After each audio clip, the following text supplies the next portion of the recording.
The year is 6010 AD.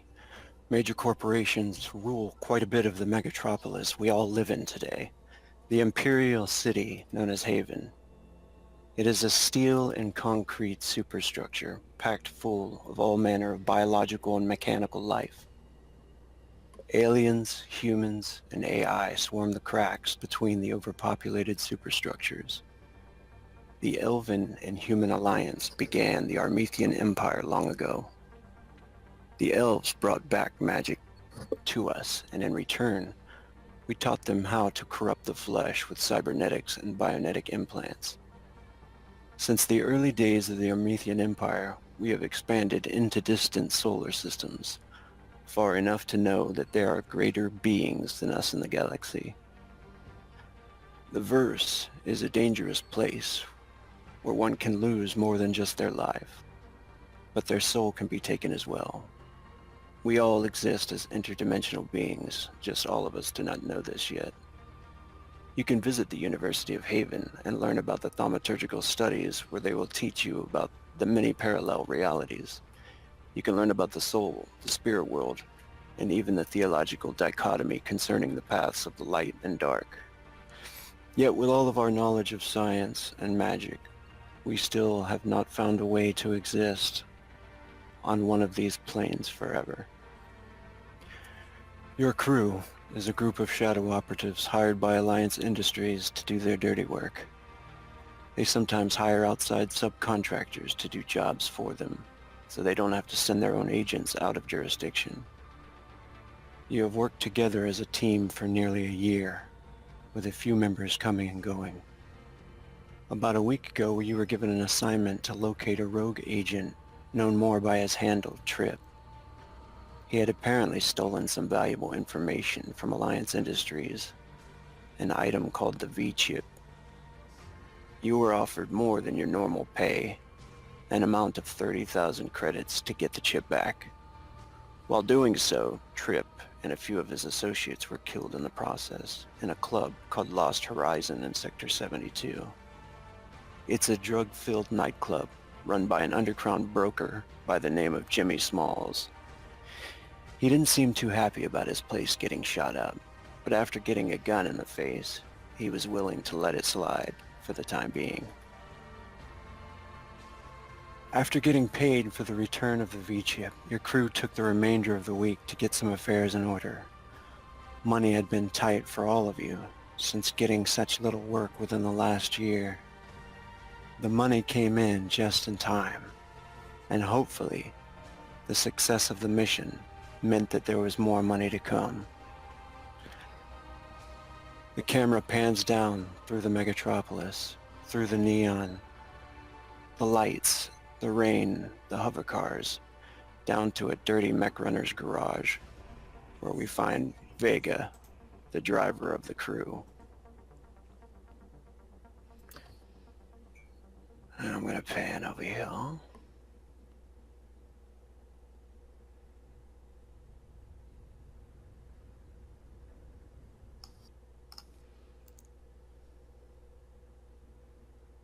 And you are free to begin, Vega. So, Vega, he grew up in this neighborhood. He also grew up in that neighborhood right over there. And over here, yeah, here.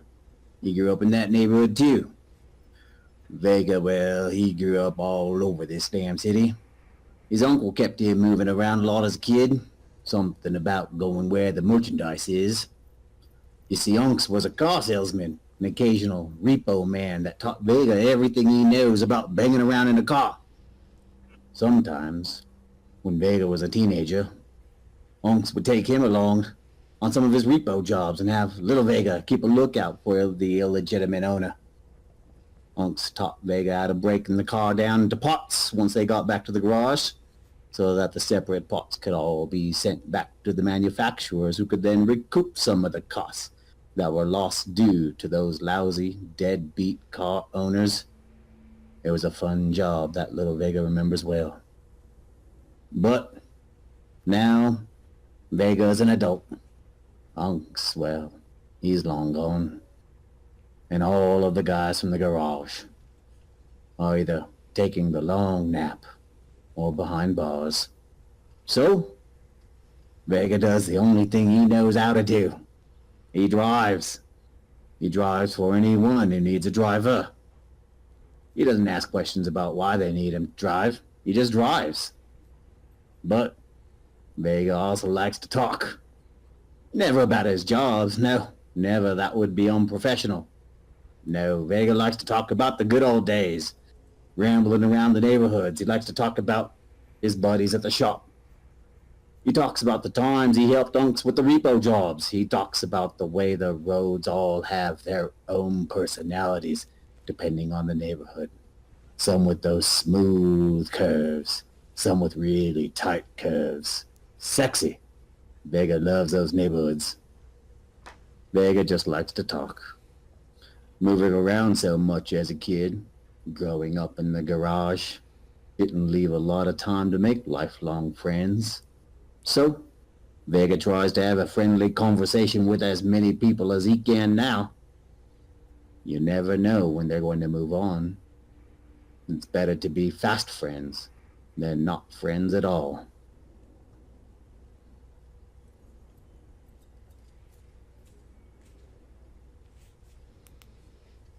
And the camera pans to a small little apartment in corporate grounds where Saraz. Disgusting. Trash. This city is a pile of garbage that I have to walk on. The creatures inhabiting it like rats, scurrying around and trying to get their sad stake in this place. Why am I here? The food. Shit. The biologics keep bothering me to do their dirty work. As long as I can pay to become more efficient, I accept these hardships. Their methods of thinking are not efficient. They act on impulse. I do not, of course. I am above all that. We are above all that. Though we come from them, we are better than them. Not all revenants share my ideals, no, but they are weak. They do not see the light. They cherish their biological limbs and innards. I am disgusted by them. I want to change, get better, grow stronger. These biologics need protection, and I, unwillingly, am it. I choose to do this. I do not feel the compulsion to. These jobs are purely for necessity, as cybernetics are expensive. Identification is meaningless, but many call me Saras, if they do not wish to go by my designation of D9. Biologics really like names and naming things, don't they? I'm not surprised. They like many inane things. Weakness disgusts me. Cowardness disgusts me. Children disgust me. Biologics and breeders have turned this place into ash and trash, overrunning the city with their spawn. At least, hopefully I'll be able to make enough money to get rid of these biological attachments, become more unfeeling, feel not just no pain, but no emotion, no attachment. Saras is the only attachment I have to my past life. I do not know anything from there. Occasionally, memories flash, with triggers of family, maybe children, I do not know, but all I know for certain is that they are past me, and all that matters is the money and the enhancements.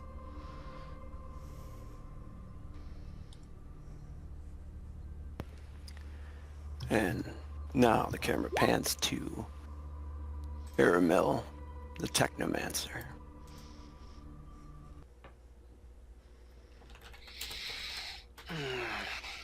For 262 years, Aramel has lived and seen the world. He lives and grows better and worse. Growing up in this world of technology, he's grown to deeply understand it and grown to understand how to manipulate it. His ability to manipulate technology has grown to an exceptional level. He learned to better understand the technology around him, so much so that he began to misunderstand the people that live around him. Feeling lost and excluded, he turned to the books and research. This led him to different realities and the paranormal. Ghosts and machines, if you will, are becoming more and more common. Between his research and abilities to manipulate technology, Aramel found himself a niche.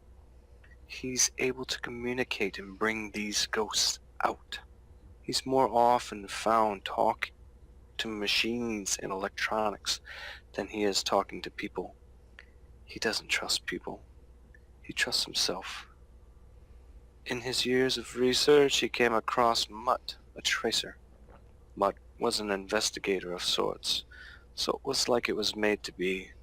He's managed a few jobs with Mutt, and they've grown to develop a sort of working relationship together. It's all for money.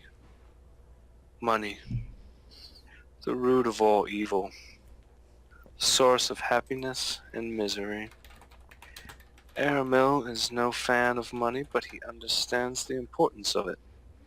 Trust. He doesn't trust the money. The people need money. They kill for it. Create more ghosts. Never-ending circle.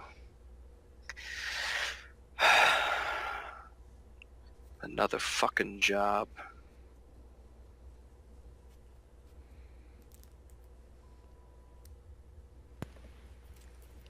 Now, you all receive a call. It connects all of you together onto the comm link at once. It's from Alliance Industries.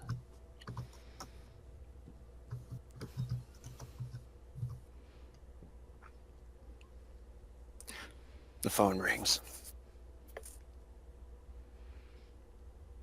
It seems the agency is pleased with your work once again.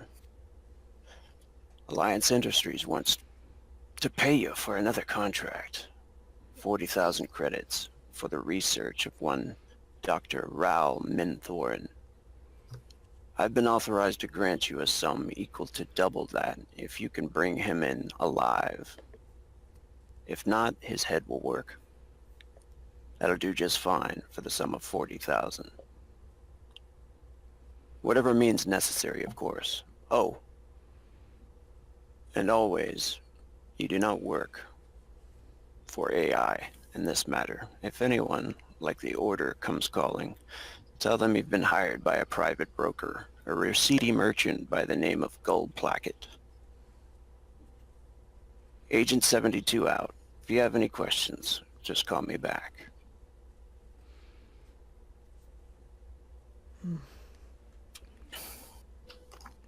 Vega, where are you right now? Can you come pick us up? Yeah, I just got the call. It came in on my comm link as well. So I think we've got another job to do. It sounds like this one's going to pay us a little more too. Hot dog! I just do love these high-paying jobs. What you do tonight? Well, looks like we have a job. That is Yes, what well, I'm doing tonight. I know we've got a job. I just didn't think we were going to only do jobs all the time. I figured everyone's got a social life. I just wanted to know what you was doing. But if you want to talk shop, we can talk shop. I'll be there in 10 minutes flat. You can tell me everything about what you're going to be doing tonight, maybe tomorrow night. Doesn't matter. We can discuss it. Don't talk. I'll be there soon. Aramil, did you get all that?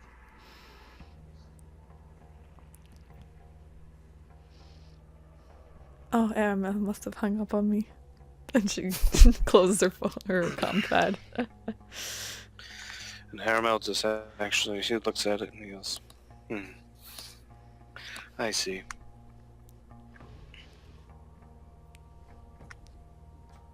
So Vega puts out the cigarette that he was smoking, kind of throws it into a can that's overflowing with cigarettes.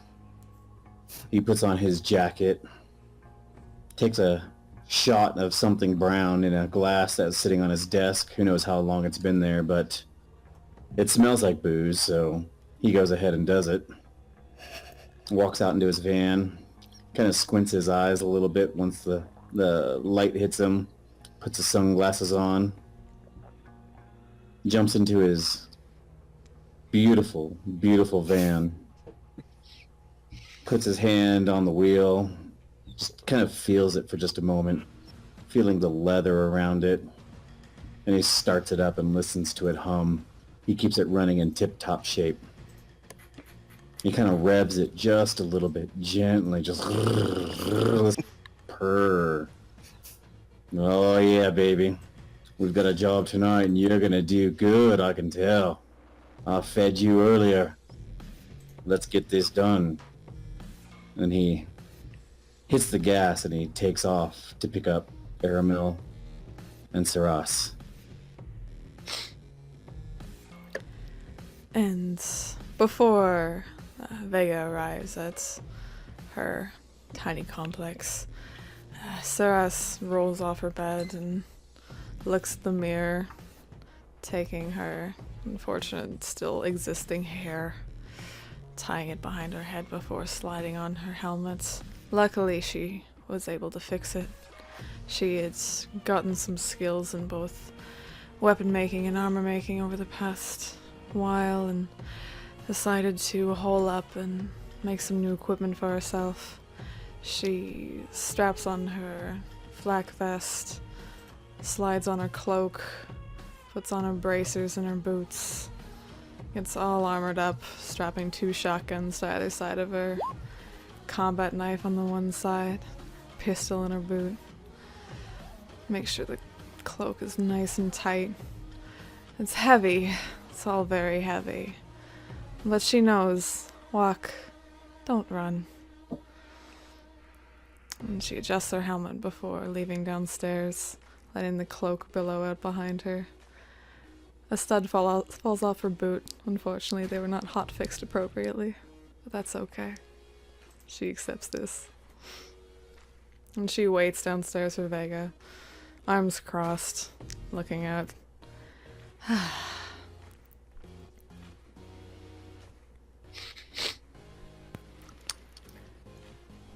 You notice a transmission come. It's the file that was sent to you guys by Agent 72. Should be popping up for you guys there. Mm-hmm. It's the dossier for Dr. Raul Menthorin. Opening up the file, he has specializations in cybernetics and bionetics. Dr. Thorne is a specialist in cybernetic studies and the debilitating disease known as CRS, cybernetic rejection syndrome. He lost his practice and license about a year ago due to unethical methods. He was dealing with Tripp and made several transactions with him in order to procure some of the stolen research. Find him and bring him to us. He was very possibly copied.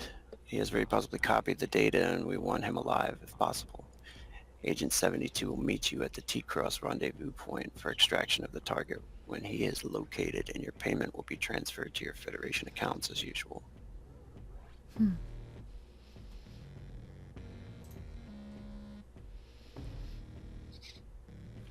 So Vega gets to Sarah's location and he kind of pulls up, sees her a little ways down, standing there, arms crossed, waiting for him, and he just gets a smile on his face.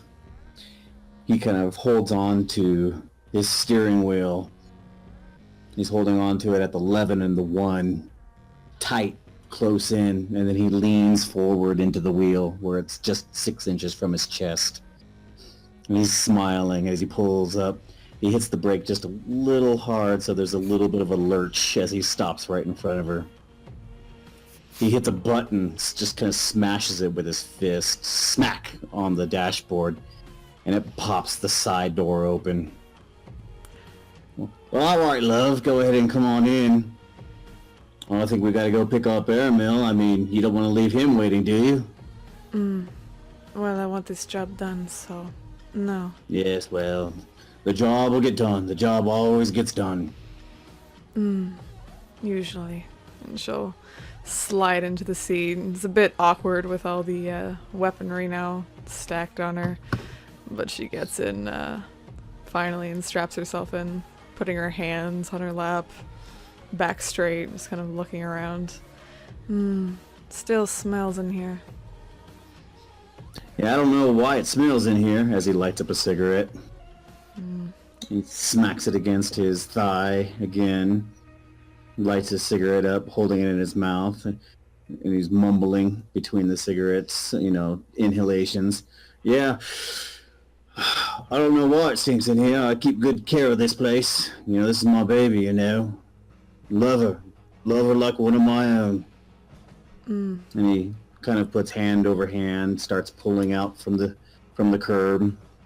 You strapped in there. Of course. Always be He safe. turns up the music a little bit and starts heading out. So, what's up with Mutt? Why isn't he gonna be here with us tonight? I heard he's got something else going on. I think he might have another job lined up. Solo escapade this time. Solo escapade, you say? Well, that's fine, I guess. You've still got me. And Vega just kind of smiles and nods his head as he takes a deep breath in on his cigarette and blows out the smoke.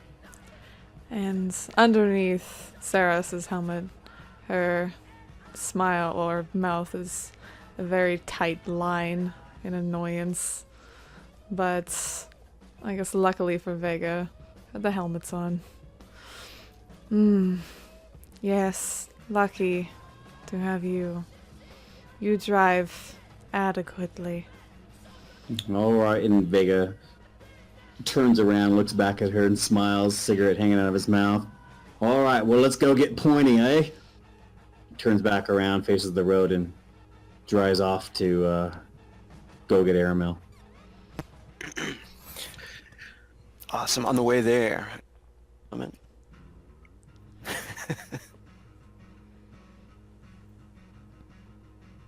What? On the way there. on the way to pick up Aramel, are you guys gonna do the speed limit? He's gonna kind of do the speed limit. I mean, Okay. Nothing too dangerous, right? yeah, Vega will do the mandatory like 10 over. Okay, cool. So Nothing that involves a check, really, is what No. I mean, he doesn't want to be stopped by, you know, any kind of security forces or anything. He's a professional. Alright, cool. Awesome. No random encounters on the way to pick up Sirius. You pull up outside his place. It's still daytime right now. And the rain is slightly falling. So go ahead, Airmel. So, Aramil is actually just walking back from another job, and he's going over all this information that he's got on sort of a tablet type of device, and he's taking it and sort of like he's grabbing it off the device, and he's bringing it over to his little wrist communicator. So he just is grabbing it out, and it's almost like the size of a softball. Every time he grabs more information out and just slides it over. And he's just walking along like that and not paying very good attention. And he looks up as he hears the screeching of tires and realizes he's just walked into the road. And what do his eyes see other than this large van approaching him at a very rapid pace? Realizing that I think that's Vega. And the van comes to a screeching halt, and Aramel's eyes just look up and meet those of Vega's. And Aramel reaches out with his hand and touches the hood of the van, And he just shakes his head, and he walks around the van and climbs inside. You know, your van often complains of how badly you mistreat it. Vega takes a drag off a cigarette, holds it into his left hand, has a shocked look on his face. Well, that's bullshit. I know that's bullshit. You're just fucking with me now. Because I almost hit you. You almost shit yourself, didn't you? You gotta get back at me. Oh, no. I wouldn't do that to you. Or would I? Don't listen to her. I mean, don't listen to this pointy. And he kind of strokes the hood of the dash of his car. I treat her good. And as he's doing that, Aramil basically just waves him off and begins to look over this information that he's cataloged on his wrist communicator device. And do you want me to go over any of the information that you had sent me?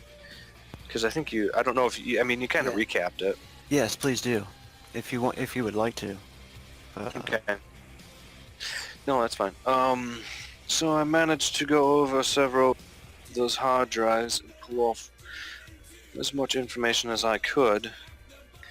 A lot of it seemed to be pornographic and AI sex bot programming. It was pretty messed up. They were...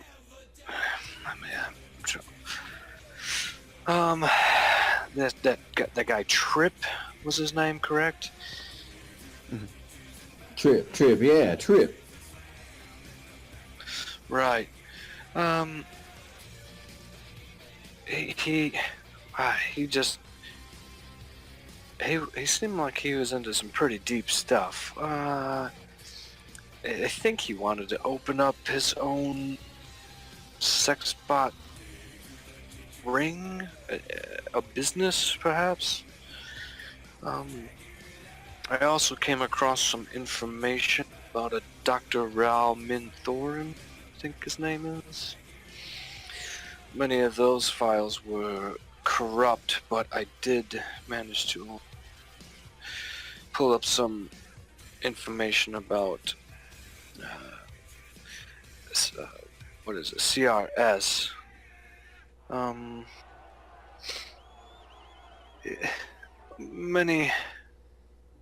Much of what he was working on appeared to be quite invaluable to the company, and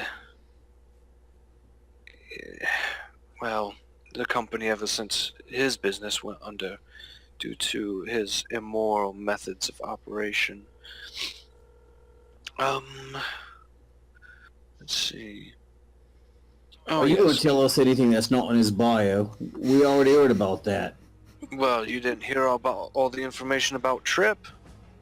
Yes, well, when you're talking about Trip now, you said he wanted to get into the porn business. What kind of porn exactly are we talking about?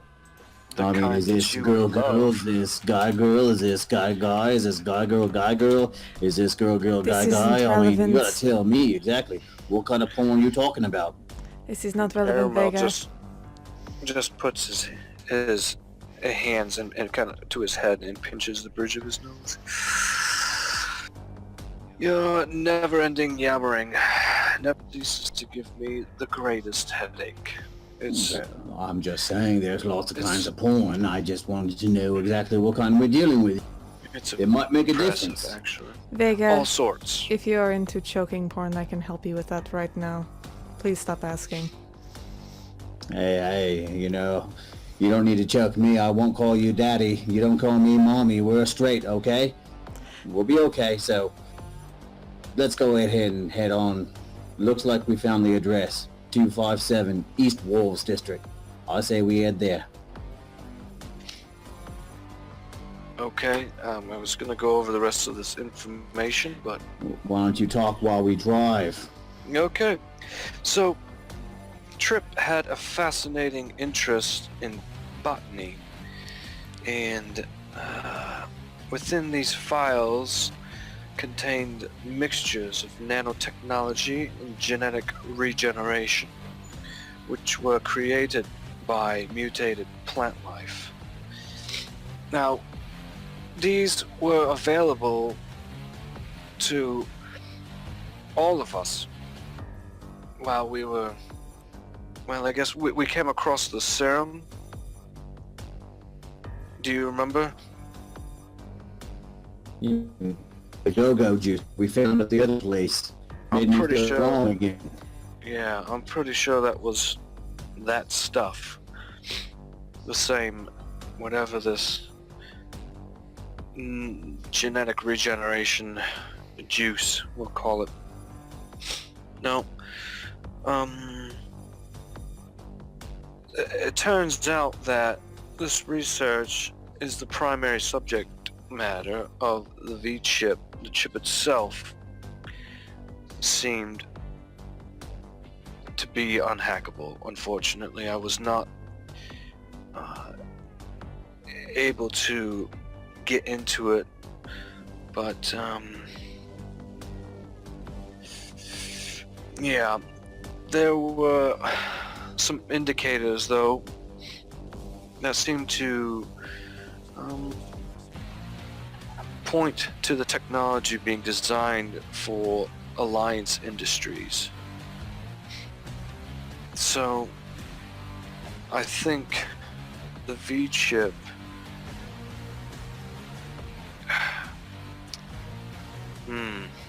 I'm thinking that the V-chip contained the formula for the serum. Does this make sense to you? Vega spins around. Well, spit it out. What's the point? The V-chip carried the formula, so what? It means we can get it We were paid for manufactured. the V-chip. We gave the V-chip away. What do we care about the V-chip now? It's not in our hands. Right, but we gave it to Alliance Industries, right? And Sure, and they paid us for it. Correct. What's the... You're not... So he...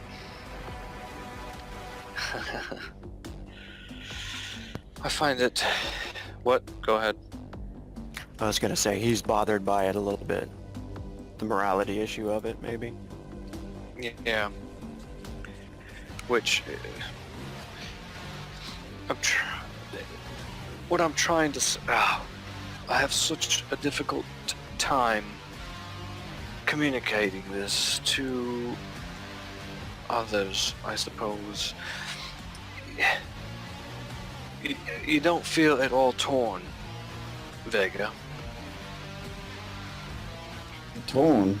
Torn about what? We got a chip, we gave it to a company that paid us. What should we be torn about? It's our job.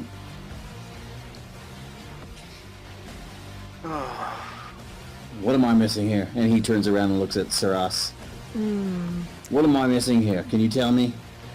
typical he kind of biologic keeps- overanalyzation. That is what you are missing. He kind of just locks eyes with her while he's still driving. Eyes to mask. Eyes to mask. Well, I know where your eyes are under that mask. Do you? He spins back around and looks to the road.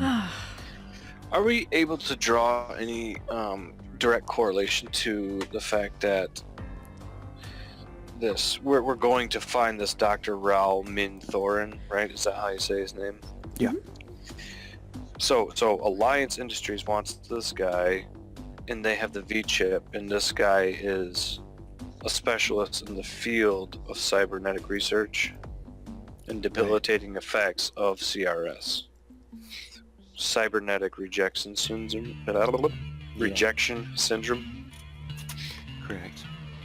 You have not got all the pieces of the puzzle yet, Gotcha. actually, so yeah, I think you guys are going to find out much more the more you look into it. But I know I didn't do a very good job of explaining it because No, that's good. that's how I wanted it to come across. But Yeah, I figured he's kind of like, he's got problems getting out his thoughts. Right. The way I'm figuring it is my brain works like my room or house or whatever that is. Yeah. So, And some of you guys are not going to have any issue with the moral aspect of it. And as you get deeper, there's going to be more of that, I believe. Vega's driving to his next job.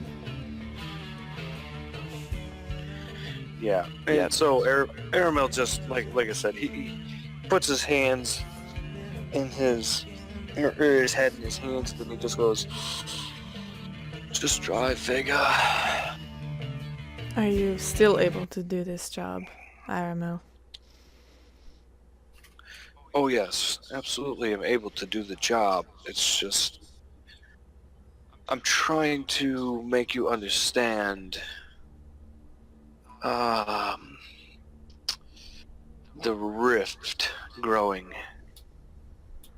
and I'm trying to also figure out how these lines connect, because at some point they do connect. So how do they connect? As long as I am What? able to get my own cybernetics and get them installed correctly. If this professor, doctor, whatever, his intelligence provides less rejections for my own implants, I am happy to be paid by this company to give him over.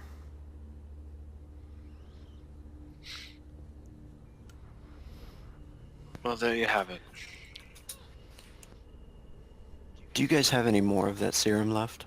I think so. I don't. Yeah, I think Mutt was carrying it, wasn't he? Did we steal it back from him? Oh, yeah. You guys should have that. We'll say that. I think we each have probably we got like 6 or something, and we use like it- 3 at least. Yeah. Yeah, I guys- agree with You that. guys used 3 of them? I got injured twice in a row. Thank you. Wow. Yeah, she was near death. Twice. I think Vega used one. Yeah. And I'm cool with, because you and Mutt work kind of together at this, Aramel and Mutt are pretty much working together on side jobs and stuff like that, doing detective work, I think, is what you guys wanted to do. And so you having the stuff to take on the next mission is fine with me, if you guys want to have 3 of those injections remaining. Okay. Yeah. Yeah, because they're like pretty much magic healing potions at this. Yes. 3 regenerators. Perfect. And do you want to each pass them out, I guess, or just one of you want to hold them? Well, I think anyone but Vega should have them. Armil, why do not you take 2? As I do not wish you to be in the front. In case I go down Yeah, again. I see. Yeah. Keep them safe.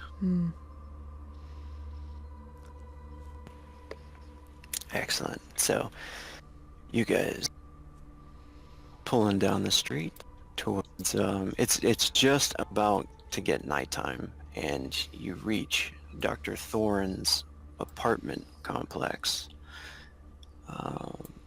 Pulling into the parking space, you can see that it's very low security. There are security cameras outside. You can see them scanning, and you notice a few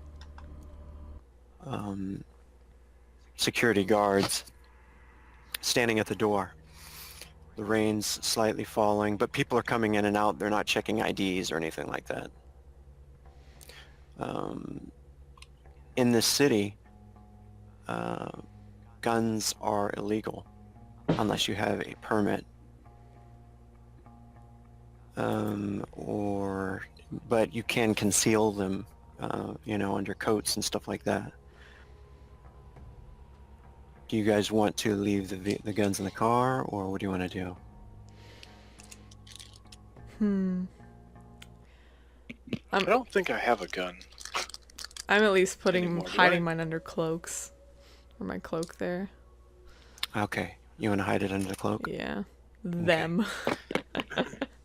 All right. Just as you pass in front of security, make a concealment check, which if you don't have the skill concealment on your buttons there, it would be a perception roll, which you have a pretty high perception. Oh, damn it. No, I don't have conceal. So perception. This might have been a terrible idea.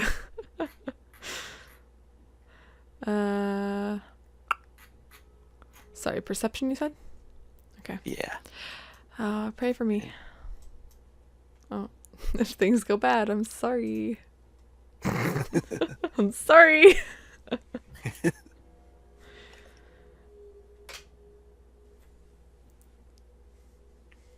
And you roll A 10. a 10. Yes, that's fine. Target number is 4. Oh, alright. These guys are sitting there talking about some Predator Dome, which is televised, pretty much pit fights. And you walk right by them. Anybody else need to sneak any guns in? Everybody else pretty much has concealable stuff, I'm pretty sure. Vega has like a handgun. Yeah, you're good. Yeah, you're good. No rule necessary. I don't think Airmail had a gun. Yeah, I can't remember. I know he has his spells. I think he might have a pistol. I think he might have a 9mm actually. Well, Airmail goes into this with the idea that guns don't kill people. He kills people. Cool. All right. Uh, You get up to the doctor's apartment, and you get to the front door. The door has a security lock on it. It's a 4-digit passcode. You can run a bypass on it with an electronic skill check, or you can do a thievery skill check, if anybody has those skills. Or I think actually, go ahead. nope, I was just looking through my stuff. I think Aramel might actually have a spell that will help him in this area. I was thinking so. Bypass? Yeah. With that, you can just roll the d20 there, or the cast spell if there's a button for it there. On your character sheet, I know there's a little dice for it.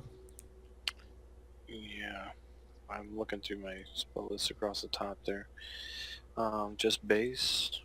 Base? Yeah, actually, It you're has...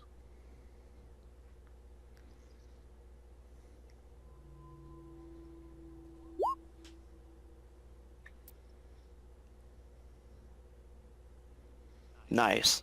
That's masterful work right there. You put your hand to the panel there, and you can say the spell. What's that look like? So, we come up to this in Vega, obviously being the brash and cool one. He walks up and he looks at the thing and he goes, and he just stares down at it for a moment. And Aramil just walks up beside him and goes,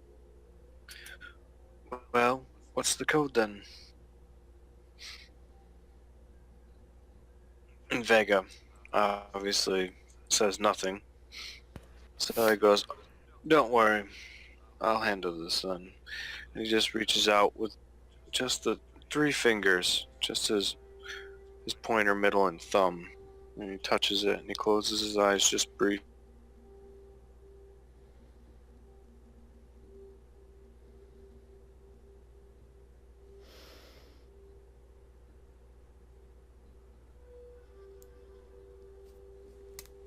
Do you have it, Aramil?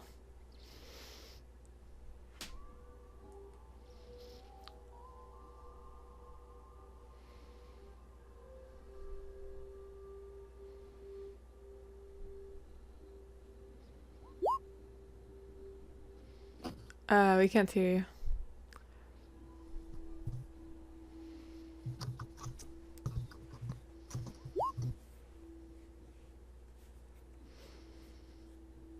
TD, where'd you go?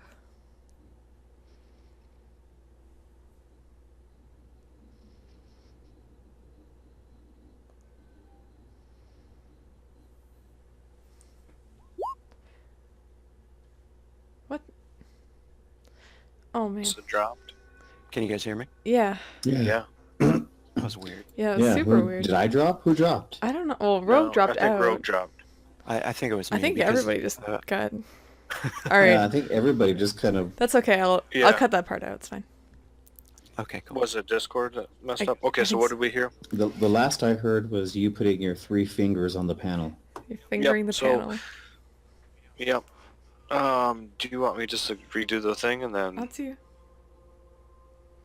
what? Up to you. Oh, Yeah. Yes. so Aramel, obviously toward the back of the line there, Vega being the brash one, goes up and looks at the panel, and he just kind of stares at it for a second and then looks over his shoulder. Aramel comes up beside him. Well, what's the code then? Well, I don't know the code. Just looks at you knowingly. And he goes, don't worry, I've got this one. He sticks out his 3 fingers, with pointer, middle, and then thumb, and he just touches it briefly, closes his eyes. And there's a slight green glow. And he just says a little incantation under his breath. And then he turns his hand over and goes, and there you are. The light turns green to the door panel, and the door slides open. Inside is a dimly lit apartment that looks very much unkept. It doesn't seem like there's been anybody here for a while. No animals, no movement. You can see the sun is going down outside the windows. So there's a little bit of light shining through, and a little bit of light comes on as you step into the chamber, which isn't unusual for most apartments now. And you begin to look around for any clues. Does anybody want to check anything particular? Vega just walks in and he immediately finds some knick-knack or trinket sitting on the desk and picks it up and starts kind of like tossing it up and catching it and tossing it up and catching it while he's looking around the room, not really paying attention to any one thing, just kind of scanning the room as he plays catch with whatever end piece he's found on the desk, and he's just kind of zoned out, really. And Saris will be looking for any signs of maybe cybernetics to scrounge up and maybe take with her, if there is anything. And then she also looks for any maybe handwritten notes or anything stored, maybe in any data pads lying around.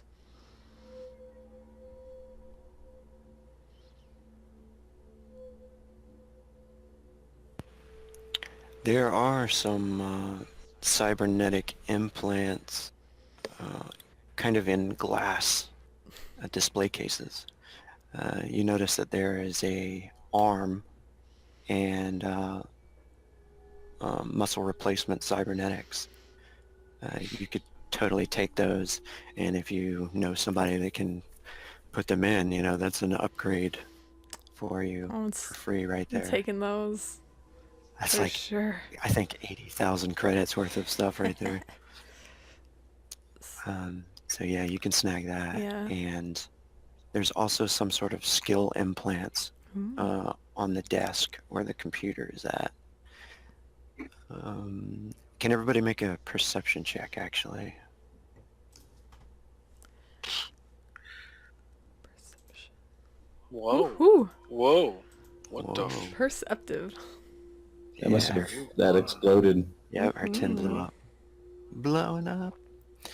And while you're looking at that, while you're looking over the skill chips, you notice that there is a photograph on the table with a family of happy family. Dr. Thorne's face is there, smiling, next to a pretty elven woman.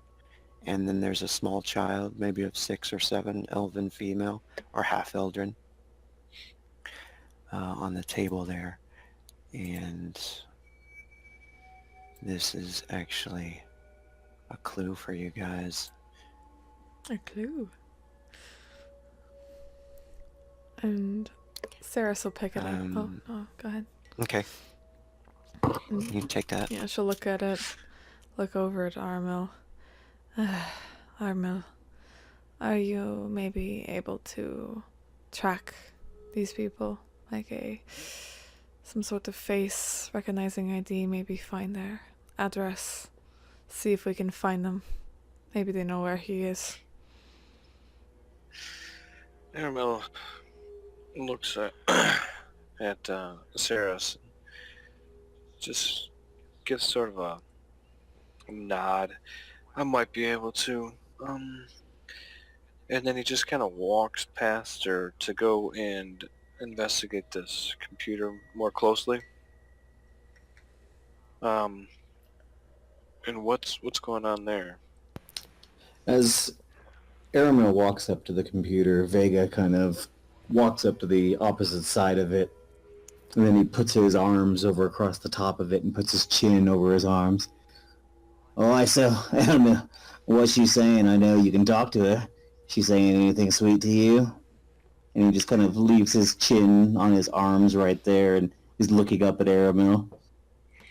Aramil will actually crack half grin and just look to Vega. You certainly are a curious one, Vega. You know that, don't you? Well, I'm just trying to be friendly. It looks like you're trying to be friendly with this computer here. So, she saying anything sweet to you? Saying anything really sweet to you? Come on, you can let me know. And he just kind of smiles and laughs at him. And actually, Aramil will put his hand on the screen and close his eyes for a brief moment. And he just says a small incantation again, Spumea. And he just looks back to Vega and he goes, actually, she says she doesn't appreciate you leaning on her, and she says you smell funny. Vega kicks his hands off of his arms off of the computer, holds them up in the air. Well, I don't want to offend any piece of equipment in here, especially if she's got something to say to you. So I'll go ahead and I'll back off. I'm sorry there, little Miss Computer. And he rolls his eyes and turns around and starts looking at some other junk on the counters and starts going through cabinets and different things. Aramil will just chuckle a little and shake his head. Looking at the computer, you can make a computer skill check. Yep. Saras, you also notice something trips your movement sensors, and immediately you see a little bedroom chamber. Looks like a little kid's bedroom, and inside there you can see whatever it was that tripped it. It's a very small creature. Looks like there's a mouse that's still alive in there, moving around inside a little aquarium. But there's a teddy bear laying on the ground, and there's it's just a really small bedroom. Looks like it hasn't been touched in forever. Maybe a year or over a year. Yeah. I'll let you go ahead with the computer and then I'll go in the room. You check out the computer. You do find some information within there. You notice that Dr. Thorne did have a practice where he treated patients for CRS. You also find some news reports, some clipping emails. Many people still suffer from the disease, and it's not always deadly. It requires like weekly and sometimes daily injections for patients. You're like, blah, blah, blah. These injections protect them from shakes and seizures. And you notice he's got like good marks. He did good work. Got many good reviews on Google or whatever they use. Foogle. After a time, though, he had a family tragedy, and it shows in the clippings about this, the picture of him and how everything fell apart pretty much after the family tragedy. And last year he lost his license due to malpractice and unethical methods of treatment. In his early years, he studied at the Haven University of Thaumaturgical Studies, as well as cybernetics R&D. The University of Thaumaturgical Studies, you know, and you would know because you're a technomancer. They teach magic there, and kind of magical theory and stuff like that. So that's kind of a clue to you right there. You do also find out in there, and Saras as well, that when you walk into that bedroom, that the mother must have died in a hover car collision, and the child was severely damaged, lost her arm, organ damage in her legs, and the doctor was able to save her with cybernetic replacements and bionetic replacements, but she ended up dying because of CRS.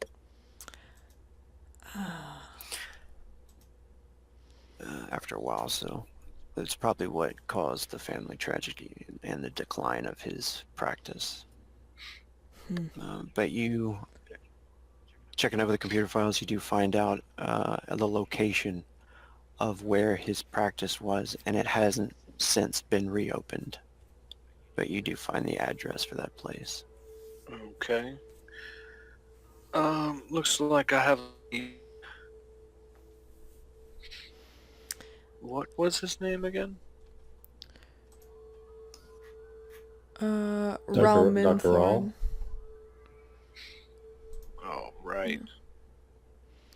Raul Dr. Minthorn. Yeah, Dr. Thorn. It appears as though Dr. Thorn, after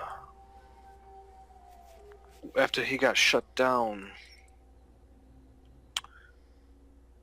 he never reopened. I believe his building may have been abandoned. We might be able to dig up some more information there. Yeah, well, I still don't know why this office is abandoned either. Seems like he's gone underground. I don't know, but maybe we can find him. Maybe his old office has some clues. I don't know, though. Is it possible to copy any of this information? Yeah, you can transfer it to chips and then place them in your head, or keep control of them on your comm lab. Cool. I will do that. Do I need to roll computers again, or? No, it's good. Okay. All right, Well- so do you guys go ahead? No, that was all I was saying was, well, And Saris will actually take some time to look around the child's room. Not really digging anything up, mostly just looking around, looking at the mouse or whatever's there. Does it look to be fed recently? It does not. It does not. I mean, the water's there, and then it's like pretty much almost empty, but it has some sort of, pretty much a year-long supply that keeps feeding it, you know. But it's about to run out soon for sure, and it'll die. And Saris kind of has this mental pang, just kind of looking around the room. And she actually takes off her helmet and pinches the bridge of her nose in pain. As she looks around, she kind of squints. Reminds me. Damn it. And she'll actually reach a gloved hand into the cage to take the mouse out if it comes to her. Yeah, it does. comes to her immediately. And she picks it up. And she looks at it. Can you make a willpower check? Oh, okay. Sorry. That's okay. Oh no, my willpower's not good.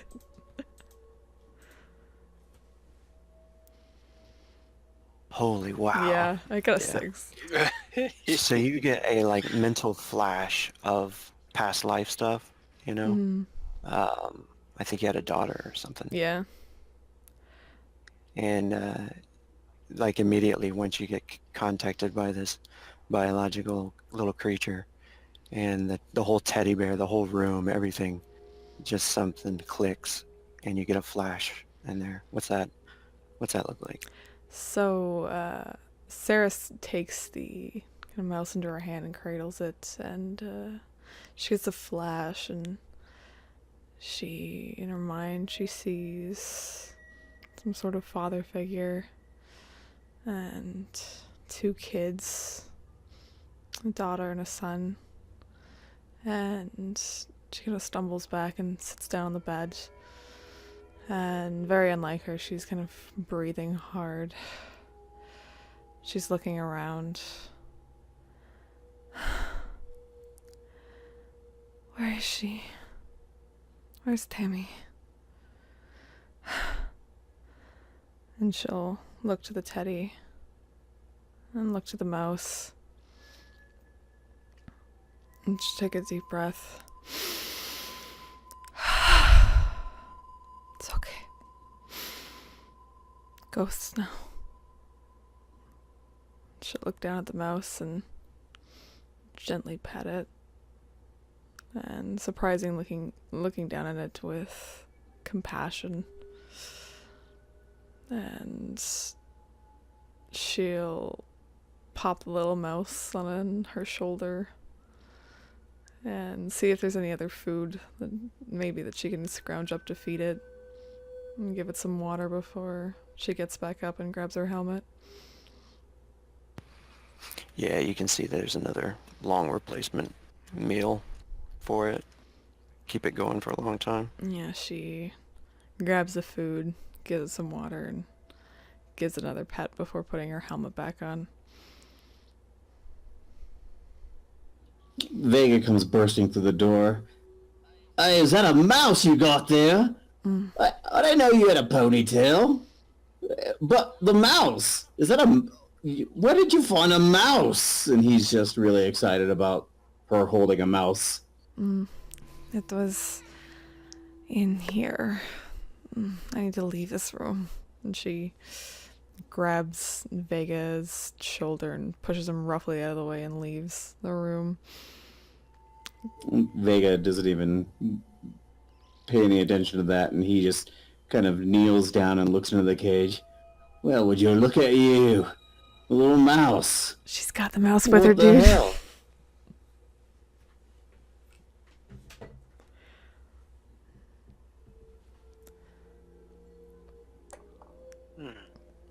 In here. And he's coming with us. I think it's a he. You guys still there? Yeah.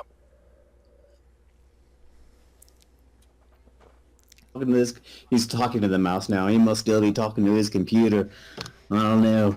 People who talk to inanimate objects, they kind of confuse me just a little bit. I don't understand the whole thing. He talks to a computer, and he just kind of goes on and on having this conversation with the mouse, talking about how Airmail talks to computers and how weird that is. Are you next to her shoulder talking to this mouse? Because that's where it's chilling. Oh, is it still on your shoulder? Yeah, she's taking it with her. Oh, yeah, he's just kind of following behind you, talking to this mouse on your shoulder. He's not even paying attention to you, and it's just... Well, that's just a really, really nice little mouse you got there. It's really cool. I think I will name him Ronnie. Ronnie. Ronnie the mouse.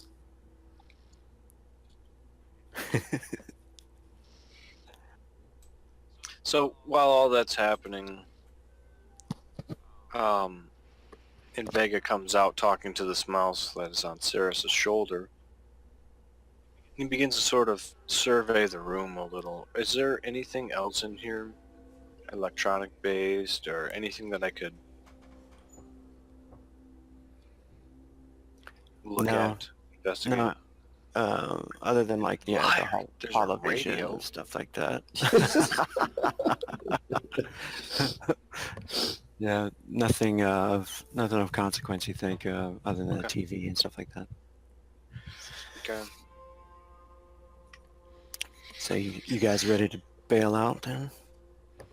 Yeah, Vega kind of just goes through the room half-heartedly, opening cabinets and drawers, looking into them, but not really looking into them, and just shutting them. And well, I don't think we're gonna find anything else in here. I think it might be time for us to roll. Expiration Where are dates. we going to next? Well, I don't know. Ask Pointy there. Pointy, No. did you get any good information?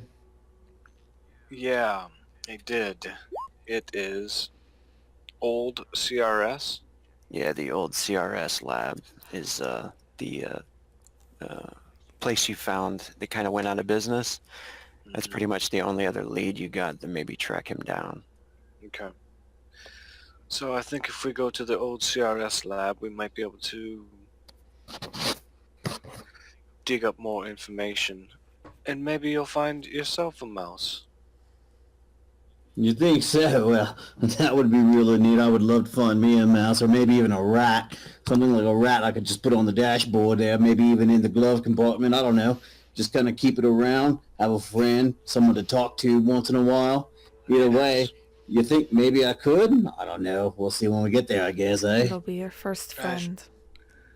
I think the rat would most definitely match your disposition.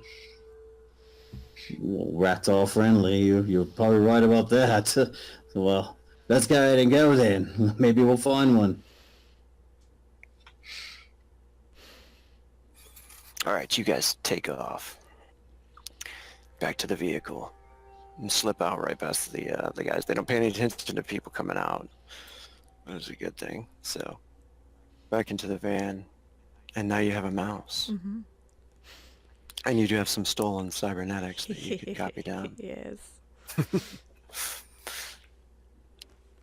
All right. So you guys take off. And once again, are you following the speed limit? Well, of course we're following the speed limit. I mean, we might be going a little faster, but nothing too crazy. I mean, we're not running from anyone. We don't want to attract any heat or any attention, so we're going to kind of do what we need to do to get where we need to go, but not draw any attention to us because, there's no reason for that. And Aramel actually will look to the front seat as Vega is apparently having this external inner monologue. And he goes, "What are you talking about?" Well, I'm just talking to myself. I mean, I want to speed, I want to go fast, but I got to tell my foot sometimes, no, not so hard, not so hard, not on the pedal, not right now, because, we got to get to where we're going, and I got to remember there's others in the car, and I don't want to get everyone in trouble, so sometimes I just kind of talk to myself about all that, kind of remind myself, You ever had to tell yourself something out loud to just kind of remind yourself? No? Vega. Just me? He looks back to... Vega. Why do we always sit in the Sorry. back?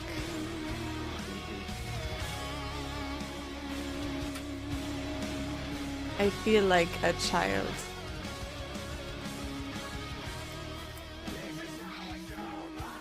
And Vega lights a cigarette and puts it in his mouth. Takes a deep breath in and blows out a large cloud of smoke right into the windshield. Lets it get kind of trapped between the windshield and the dash a little bit. He just kind of nods his head to the music as he continues to drive to the next destination. And Saris will look over at Armo. He is great at talking to himself, but not others. Well, I have my flaws as well. They're not so overt. And she'll look over at Ronnie on her shoulder and give him a small pet. Aramel just squints and stares intently at this mouse. Why the fascination? I don't understand. I don't either, but I felt compelled to take it, so I take it.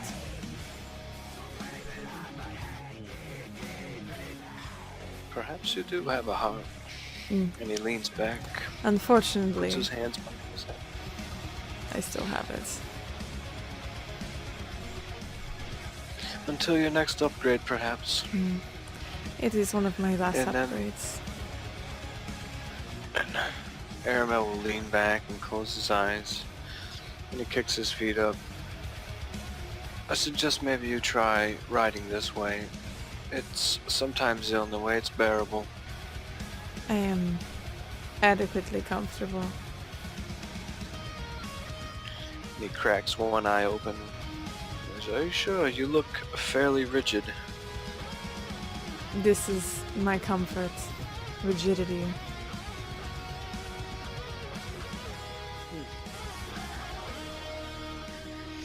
Well, as I said, we all have our flaws. Maybe And you he do. closes his eye. I have no flaws. Aramel just smiles. And then his smile slowly fades from his face. Because in a world full of flaws, you are the only bright spot, perhaps. I try to be. And she'll take Ronnie off her shoulder and hold him gently and feed him. Good mouse.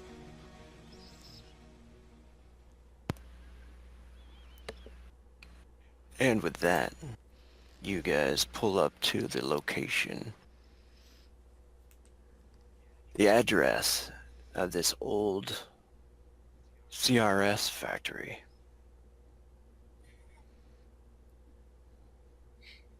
And it's pretty run.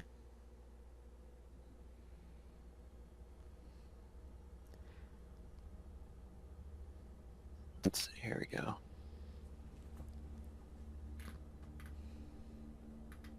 Can you guys see? Mm-hmm. Excellent. I left the flashlights out this time. And you find a place, to park the vehicle. It seems like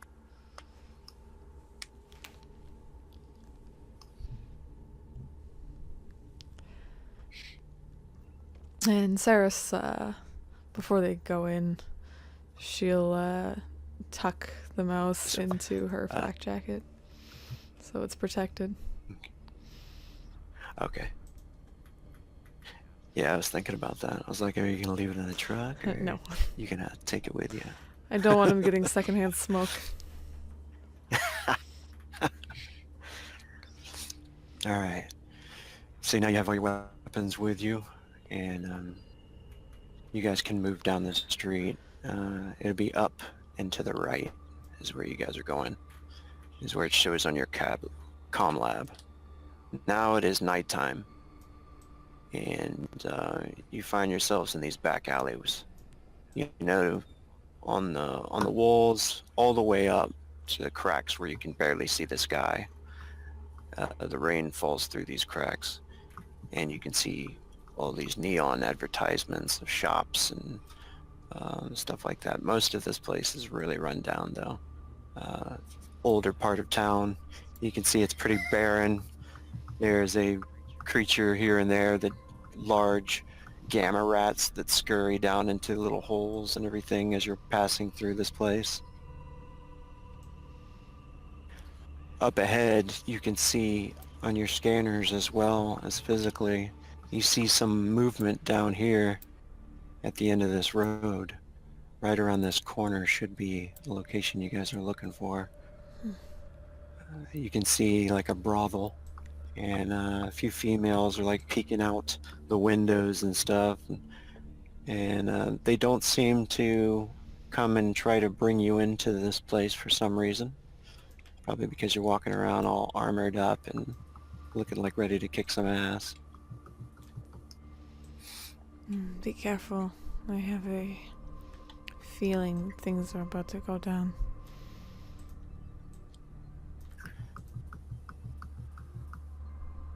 right Where around is the this? corner. Where's this brothel?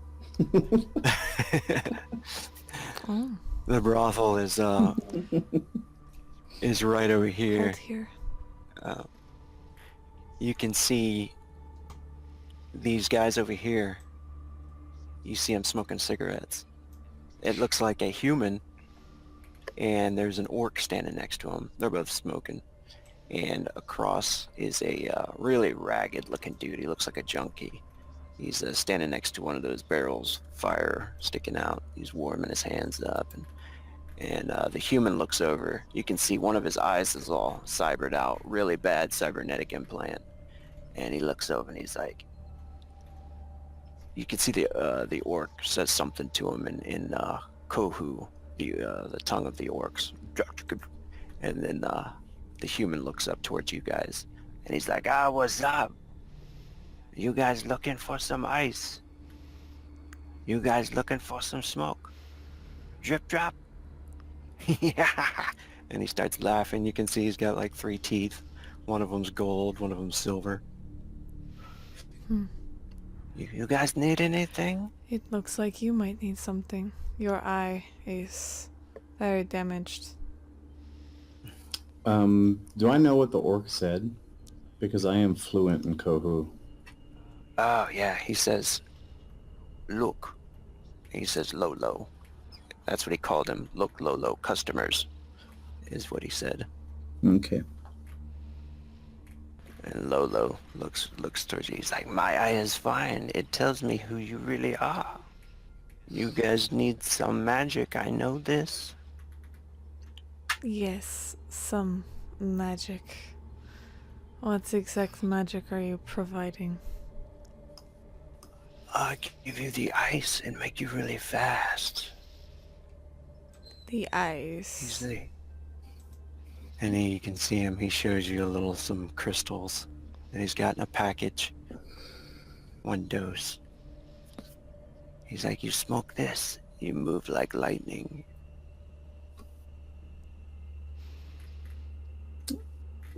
Vega walks up to Lolo here and asks him if he has a... Vega pulls a cigarette out, puts it in his mouth, and asks if he has a light. You see he flicks his arm. He's got a little torch that pops up off of his wrist there, retractable.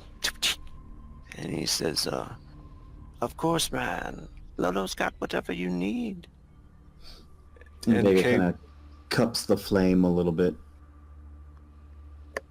as he takes a drag off of his cigarette, and the crackle of the tobacco as he sucks in and then kind of leans his head back and blows out. The orc standing next to him, he laughs. He says, Lolo's got everything you need. And he seems to keep, just copying whatever Lolo says. And Lolo says, where are you heading? Down that way? Ooh, that is a bad place. And he points down the alleyway towards the old CRS factory. And he says, I see all kinds of dead men there. You see some papers blow down the end of the passageway, the alleyway down there. Yeah, man, when you say dead men, what do you mean dead men? You talking about just bodies over there, or? He says, yeah, man, I see this truck pull up sometimes, and he takes dead men inside the factory. I don't know what he does. Maybe he's cutting them. Maybe he's a chop doc. I don't know, but it's a bad place. The whole place is bad. Bad magic. And K-Bar laughs. Yeah, bad magic.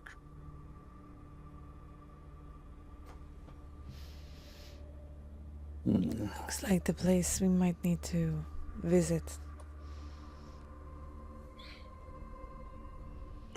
Now, as we're looking down these, as we're looking down this way, are there any streetlights or anything? Yeah, there are. There's quite a few lights, actually. There's neon lights, the advertisements. There's small lights that light the alleyway. Many are broken, but some are still available. Mm-hmm.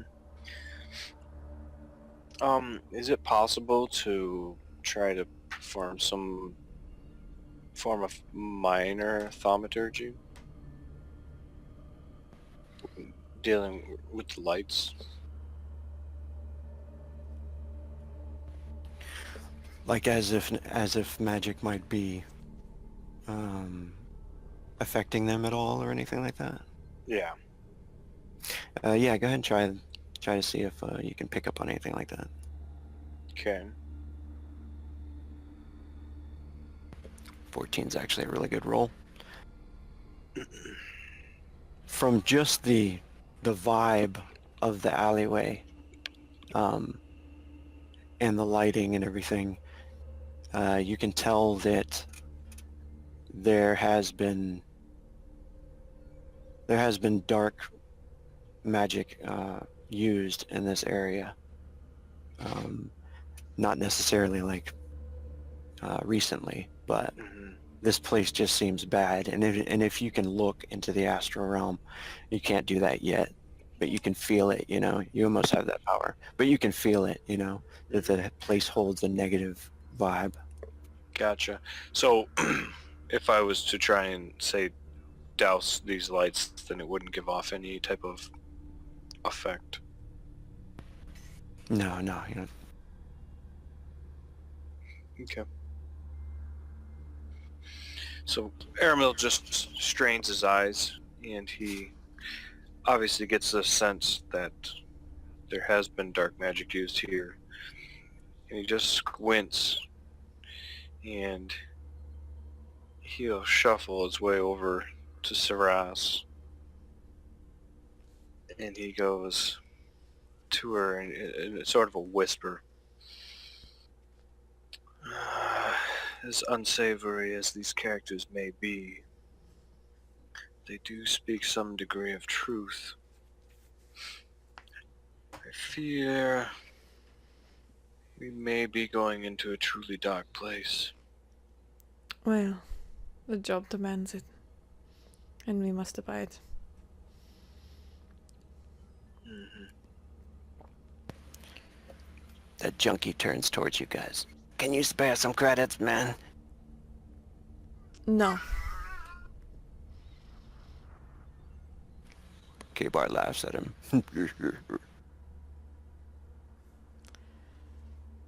Lola looks towards you guys and he says, well, good luck, man. If you need anything, I'll be here.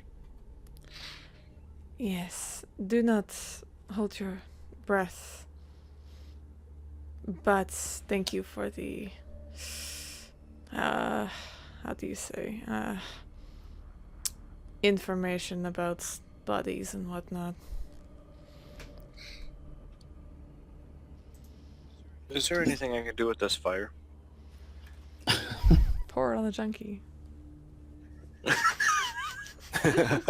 Dump it over on these guys. No, I don't think you don't have any sort of spells yet in effect like that.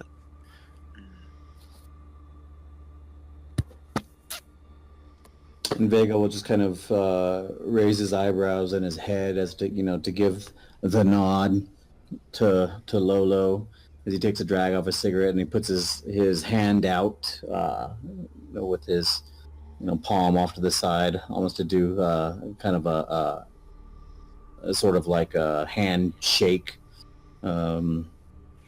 with Lolo, and he just kind of nods to him. I will be back. We'll be back through here. You can count on that. He says, all right, man. Good luck. Me and K-Bar will be here. And the orc laughs. And then the orc says some sort of orc prayer to you and does his arm across his chest. Which you speak the language. He said something about the machine god watching over you.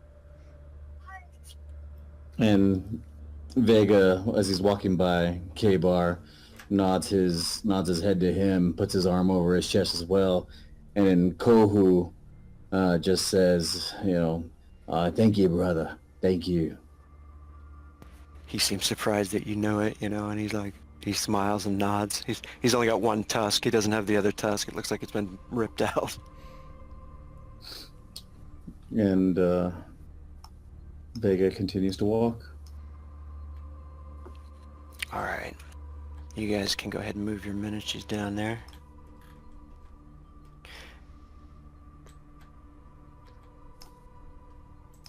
As you start to get even closer to Aramel, you can feel that feeling, that the spidey senses.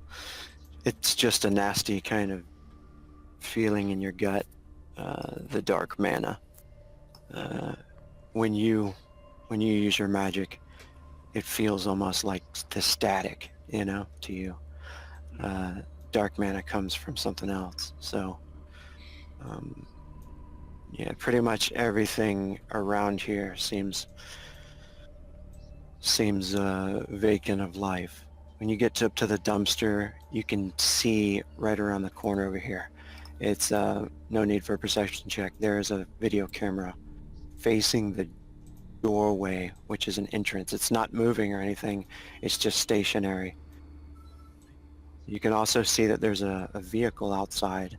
It's a hover vehicle, which is definitely of interest. And it looks like it's got medical signs on it. Looks like, it's old and beat up and stuff, but it's a hover vehicle. I mean, it's got a hover engine in it.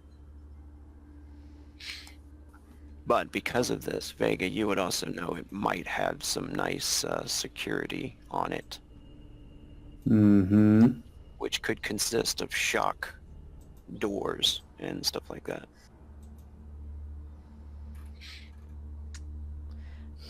Is What do you it guys possible to gather any information from the camera or determine what exactly it's... I mean, obviously it's pointing this door, so I'm assuming probably just to see who goes in, out type of thing. Right. I think as far as what you could do right now, being your level, would be to knock it out with an EMP charge or something, Mhm. I don't think right now you could do anything like searching it or anything. You don't have the proper spells to do something like that. Are you able to loop the same image over and over again?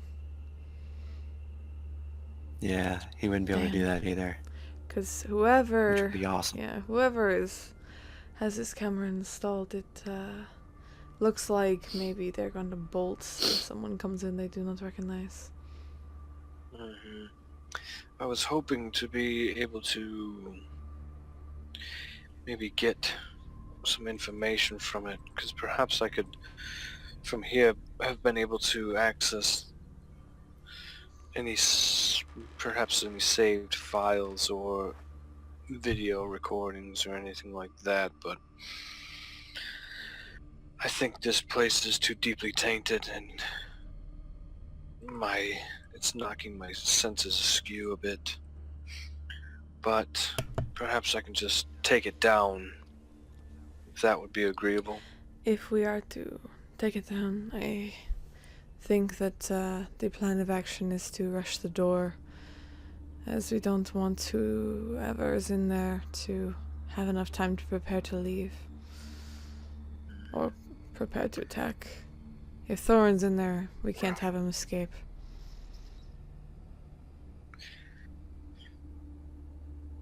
Well, Vega? And as Aramel says Vega kind of snaps out of it a little bit. He's been staring at that vehicle across the way over there this whole time.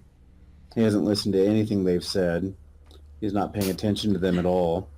And he's just looking at that vehicle, looking at the windows, looking at, the shape, looking at the curves, looking at the possible protection it has on it, security it has on it, what might be inside. He's just going through this list of different things inside of his head, and then he hears his name, well, Vega, and he kind of snaps out of it and looks back.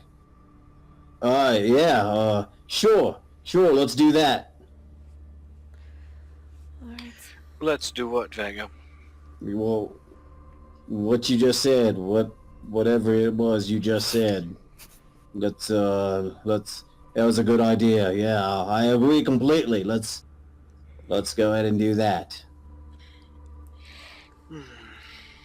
Okay, well, what do you say?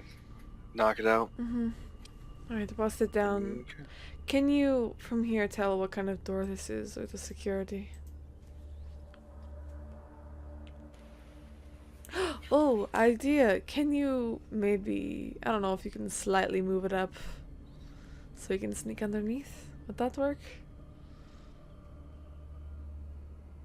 I don't know if I have that capability. Mm. Is there an access panel here or Do you have anything? hands? There is. You could bypass that thing. Okay, so we thinking that, well, I'll knock the camera out and then bypass this, but she's wondering if would it be like a computer check to try and get it to just raise slightly or open slightly? Um, hmm. You mean, say maybe like knock the camera out, and then try to manipulate the computer where you could just open the doors a little bit. Right. Hmm.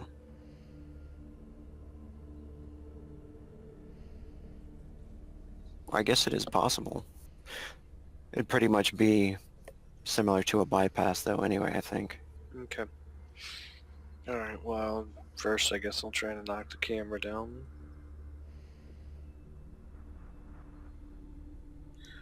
What the fuck? Oof. And my lighter doesn't work anymore. What's going on here? I'm shutting down. Luckily, it's not a magic fumble though, because of your +1.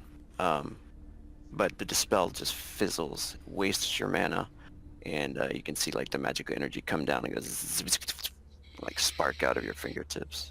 There's some type of presence here. It seems to be. It seems to be affecting me somehow. Perhaps my magic won't work here. Vega walks over here and he looks at the control panel. Can he get that close and look to it, or does he have to like walk in front of it and stand in front of it? Yeah, you can get that close and look at it. Okay, so he looks at it. He's going to lean over. He's not sure how wide the shot is from the camera, but he's been around enough mechanics to know, enough items to know it's probably got a pretty narrow shot. It looks like it's looking straight at the door. So he goes ahead and he gets this close to the control panel and starts looking it over. Maybe we could just turn it off. Quit using that mumbo jumbo you got coming out your fingers there. There's got to be some buttons over here. Just turn it off. And start looking for a way to turn it off. You see that the screen has a handprint identification. A handprint identification. Well, let's go ahead and, well, I guess my hand won't work. My hand never been on this screen, so... Maybe this cyber arm that I have? She'll pull out the container from beneath her cloak with the arm in it. Well, I gotta say, that's a bold move right there. I'll step back and you can go ahead and try that. Here, let me get out of the way. Well, Armal, I do not know if you want to try and hack it before I attempt this, because I do not know if it will work. Yeah, I will go ahead Might be and smarter. I will try and bypass it. Alright, you place your hand on there, cast the spell.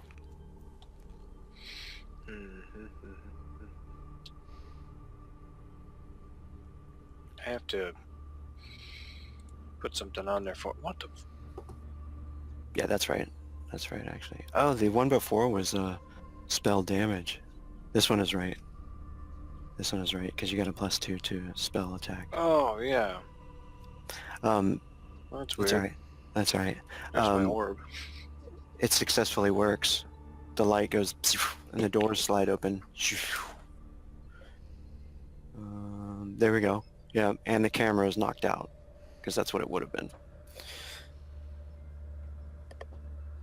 So the camera goes out and the doors open up. And you guys are free to enter in there as soon as I take this away.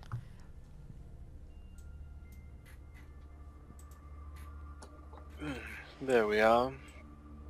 No problem. And Vega immediately walks across to the vehicle there.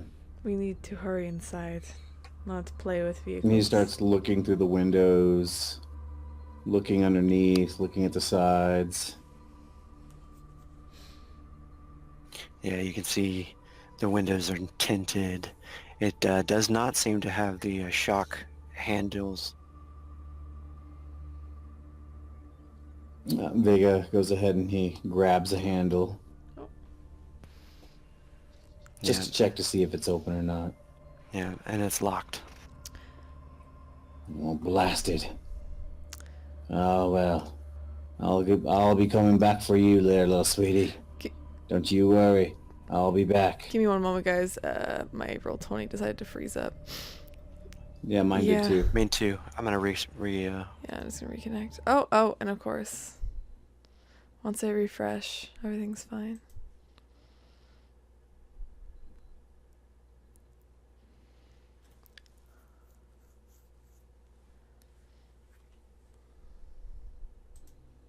Zoom. It did. Okay, we're good. Cool. You guys good? You can hear?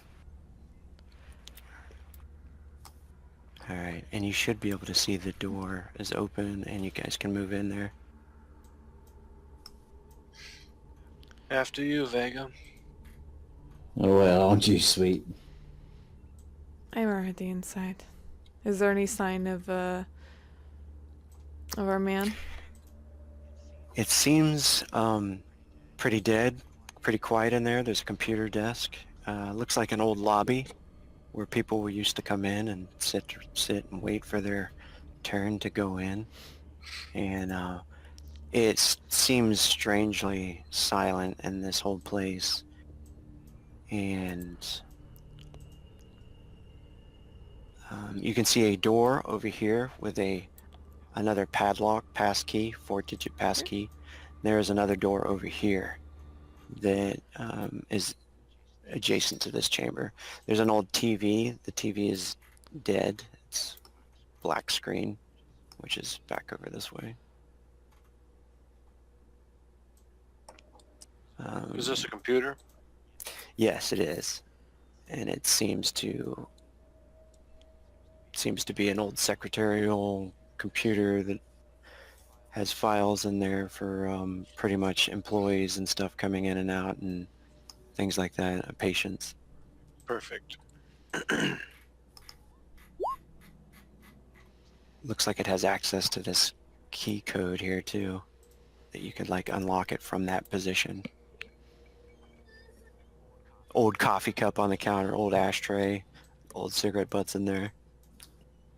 And again, Vega kind of mindlessly walks through and starts just opening cabinets and drawers and just kind of turning things inside out a little bit. He flips up the cushions to the couch. And Sarah Saras is getting some sort of movement from her sensors behind this door.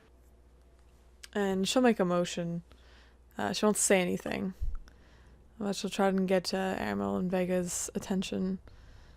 And then she'll point to the door, make a little walking sign with her hands, and get closer. And While she's doing that, Vega's like looking down on the cushions of this couch. He's just kind of picking through junk and lint and... Is there anything close that I can throw?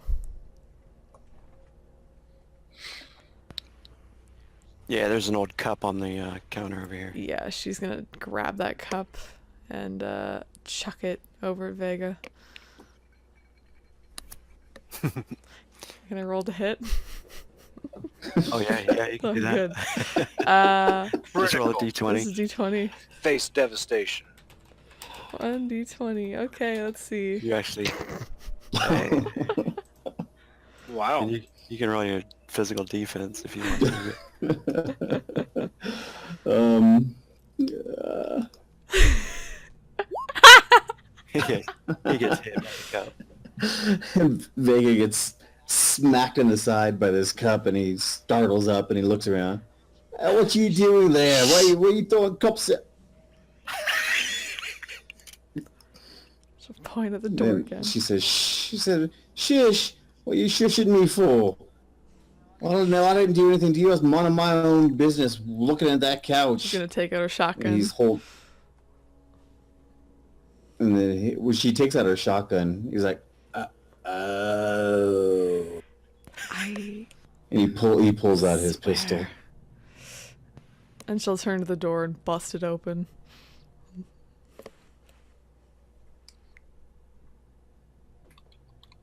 Nice. All right, when you bust the door open, right when you kick it open, Oh. Yeah. you can see these 4 undead zombie creatures turn towards you. You know, nasty gore dripping out of their mouths. They look like freshly dead zombies. And they all turn towards you and immediately start to lurch towards you to attack. So everybody just roll niche. God. If you want to, you can try out your new ability and War Cry it. Yes. So that'll give everybody a +1. So when you hit your niche, it should pop up like an input, and you can just It put a didn't. 1 in there. It Oh, did it did. not. Modifier for this roll only, just put a 1. Yeah, you can put a 1 in there. So mine should be 6 then. I'm going to use the same one for all of them. I figured out how to do this now. Don't Yeah, you instead like of rolling individually. Yeah, oh, cool. Nice. So you guys all go first. And I know how to put them in order with 1 click, so that's pretty cool. All right, so Saras. Yeah, Saras is first. what's out a war cry, and she's taking out her 12 gauge there, and Cool. And you already had that in your hand, so yes. no action. Doesn't take an action for you. So she is going to fire. So we have 2 actions, right? Yeah, she's gonna fire once at this one. See if it takes it out. Or you can combine them for a ×2 Deadeye Yeah, I attack. just don't know how powerful they are, so I don't know if I should waste it. Okay. Let's do it. Let's combine it. Screw it. Yeah, she'll. You gonna go for the attack, Deadeye? Yeah. That'll give you an additional +2 to hit as well. Awesome. So just 12 gauge attack. Yes. Oof. Needed that +2. God damn. That's this one here you're Yeah. shooting at?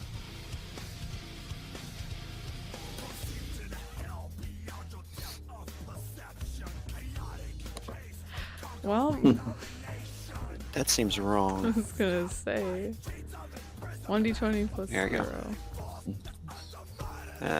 It looks like they changed the 19. It blows into the water cooler behind Yeah, him. She was pretty panicked. Aren't 2 frenzy do it again? Oh man. Or 1 frenzy, one attack. Yeah, 1 frenzy. There. Screw it, let's do it. Bang. 2. Hit this. Oh my god. Ah. Oh, She was showing off to me before we started. Look how good I am.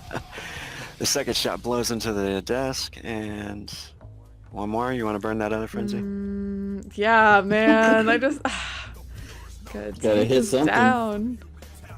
Yeah, and so this water cooler. Yeah, she's pretty panicked by these zombies. Yeah, it must have been a shot. Ugh. Yeah. There we go. Yeah, there we go. Hits. 12 gauge damage times 2. Just regular damage, no Oh, multiplier. no multiplier? Yeah. Bang. Ugh. Trash. Alright, and it is wounded, still standing. So, what's that look like? So, Saris busts down the door and is a bit taken aback by these creatures that are just lurching towards her now.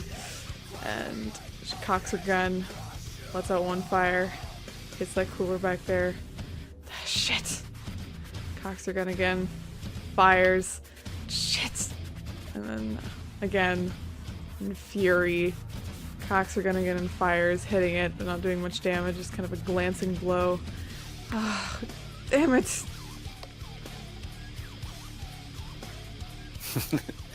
Alright, who is the next? Aramel. How far can I move? Whoa. Blood effects. Yeah, you have a movement of 4, but you can run 8 inches if you want to run.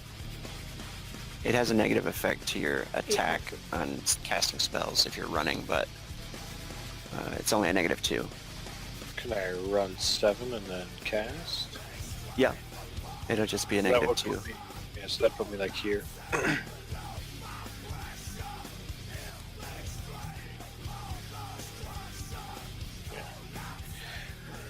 Okay, I guess with this guy, zombie one.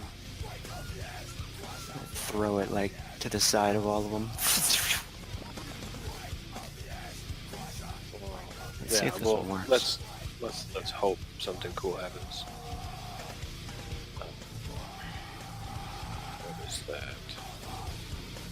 And it should be your EMP. Yeah, I thought I had silver spell cast. Yeah, it should be silver spellcast. That's what it is. Yeah. And then -2 for the input thing if it pops up. Mhm.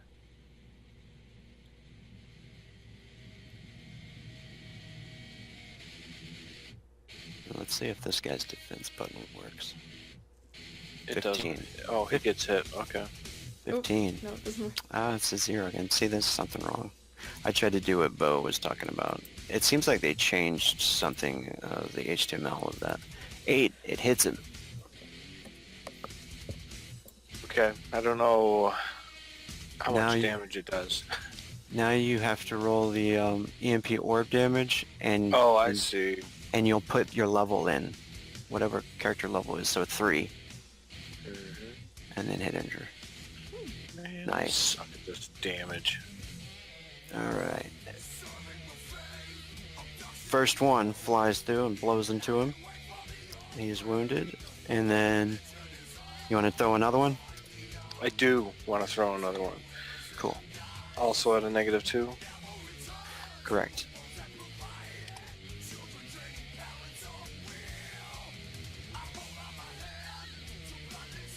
$18. Hits.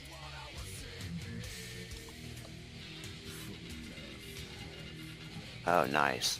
And that one kills him. What's that look like? So Aramel was just starting to get into this computer over here, just starting to log into it when he hears the clattering of a cup as it bounces off Vega. He looks over to see Saras entering this door with Vega closely behind her, and just shotgun blast after shotgun blast after shotgun blast, hitting nothing but air, apparently. And he runs over, and as he's running over, he just with his right hand throws a bolt out, and then with his left hand throws another bolt out, and they both connect with this zombie here. And it absorbs the full impact of it and just crashes to the ground. Or yeah, I guess he just crashes to the ground. I can't see what's behind him. Oh, there's a wall.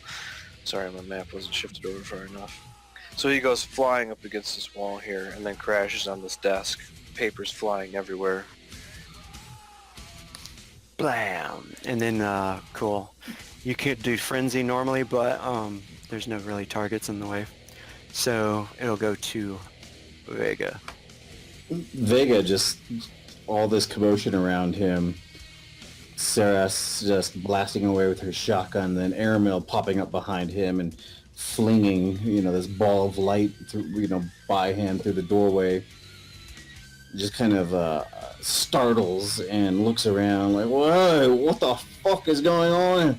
And seeing these creatures start making their way towards the doorway, just instinctively and immediately starts to blast.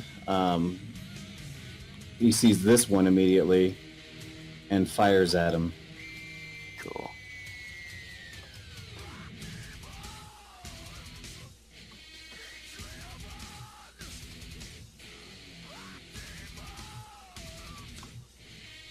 And then he kind of startles, fires off, and it just kind of goes off wide over the creature's right shoulder as it's facing him. And Vega just yells, "We gotta get back this way! We gotta get back this way!" and starts moving. We can move 7, you said? 8 max if your movement's 4. It should be 4, so yeah, I think you have all 4, so you can run 8 max. Okay. Movement's You too. doubled when you run. You two, you're gonna get back this way! I'll try. Alright, Vega's done then? Yes. First zombie, the one that Saras shot, moves to here and tries to rage bite her. Is it physical defense, I'm guessing? Yes.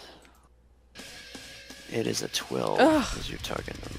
What the heck's with these 9s? Come on.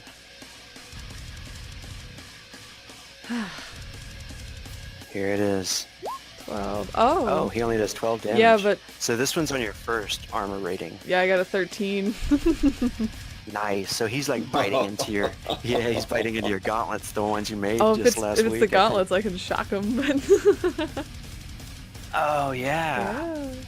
What's the Oh damage on the shoot, I shock gotta look. things? I can't really look that up right now. Let's just give him another D12 damage, All right, let me roll it. because that's Yeah. cool.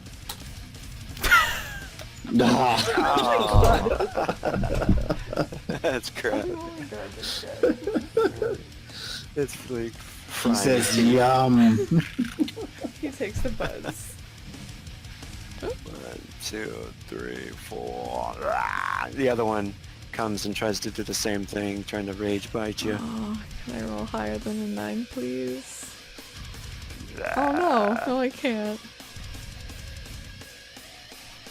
Oh god, you got you again. Yeah. Alright, What is let's this? see if this one can get past your armor. Ugh. Oh, he does. 22 minus 13, 9. so 9 to your hit points. Ouch. But that is not enough to knock you down. He just comes and bites it onto your other arm.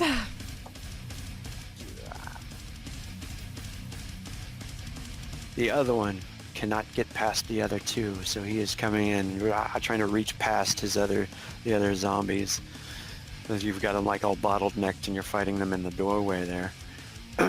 So, it is now Saras's turn. Am I able to take a step back and blow him away? Yeah, you can do that.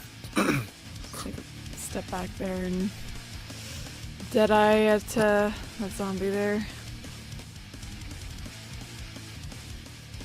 Let's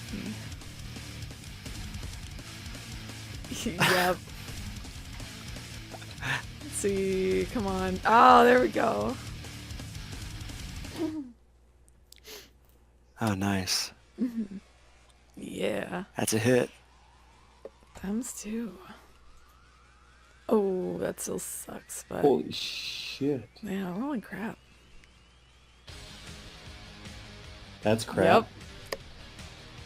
Oh yeah, that's That's crap. very crap.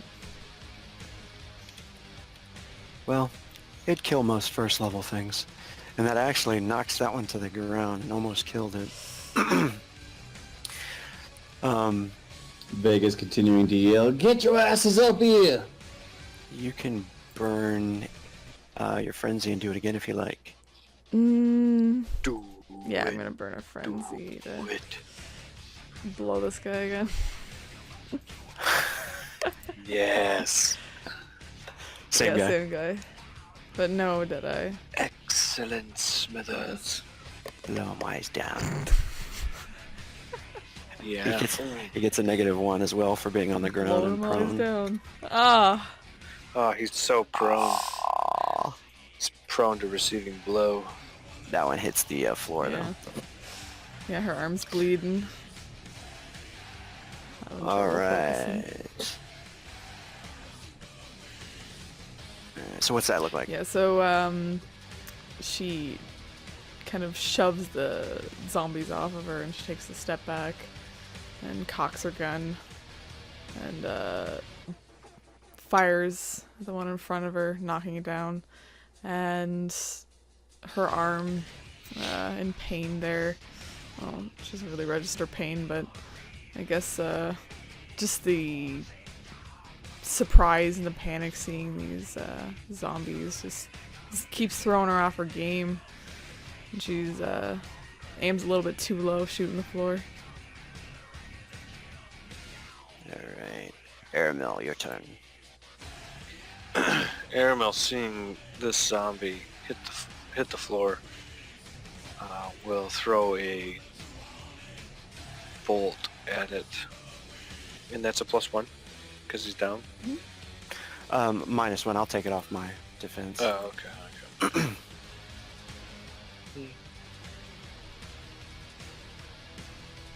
Oh, Oh, nice. I rolled a 1. That gives me a 0.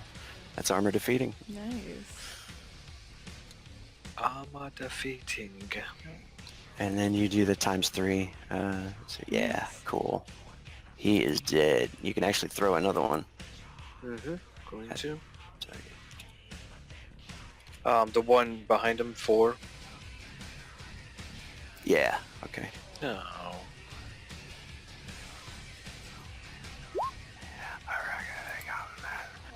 Tygo's the defender, so that one misses. But you want to burn any frenzy? No. Okay. So I've got Sir Ross in front of me. So what's that look like? So, Sir Ross looses another couple of shots from her shotgun and knocks this zombie down. And Aramel, seeing that and seeing the second one miss, he just shouts out an incantation. Argentum Lancium! Throws this silver bolt at it, and it strikes it, killing him, and then throws another one, which zooms right past the head of the zombie behind it. And he looks down at his hand like, what the fuck? How did you miss that guy? Nice. And now it is Vega. Vega, mumbling to himself, just, they've got a death wish. I don't understand what's going on with them.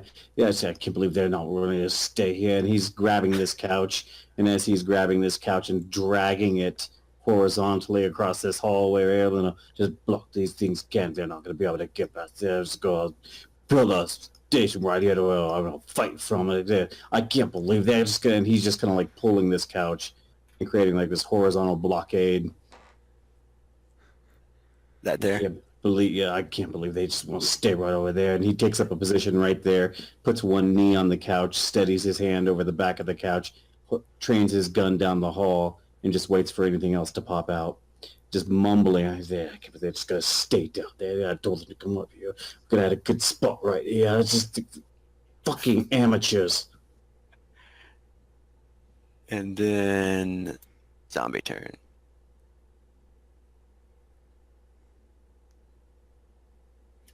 This first one that got wounded the initial time is comes right out of the doorway there and lurches at Saras.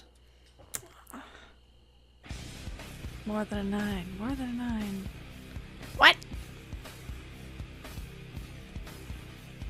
Yeah. Nice. And that one misses. The other one is blocked in there by the other zombie. So now it is Saras.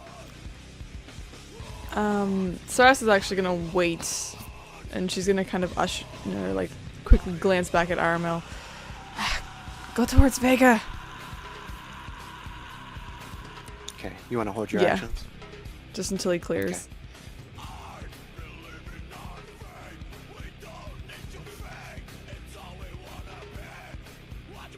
Alright, Aramel.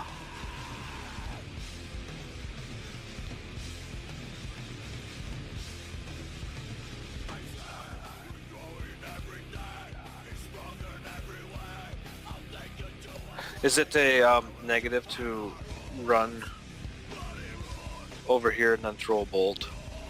Yeah, once you hit the running part, you'll suffer the -2 to cast. Okay. That's fine. I'm gonna run over here next So to you- Vega Talents. And get And- cool talents later. and throw a bolt over her, basically over her shoulder. Do the cool couch dive. Mm-hmm. No. Oh, come on, damn it. It's going to be cool. Ah, 7. Yeah, it was cool. Oh, Colby. nice. Ow. Oh. It wounds. Doing another? Yeah. Bzz, bzz. Mm-hmm, mm-hmm. Nice. Yes. Yes. Times 3. Come on, times 3. Oh. Oh, God, it was a 1.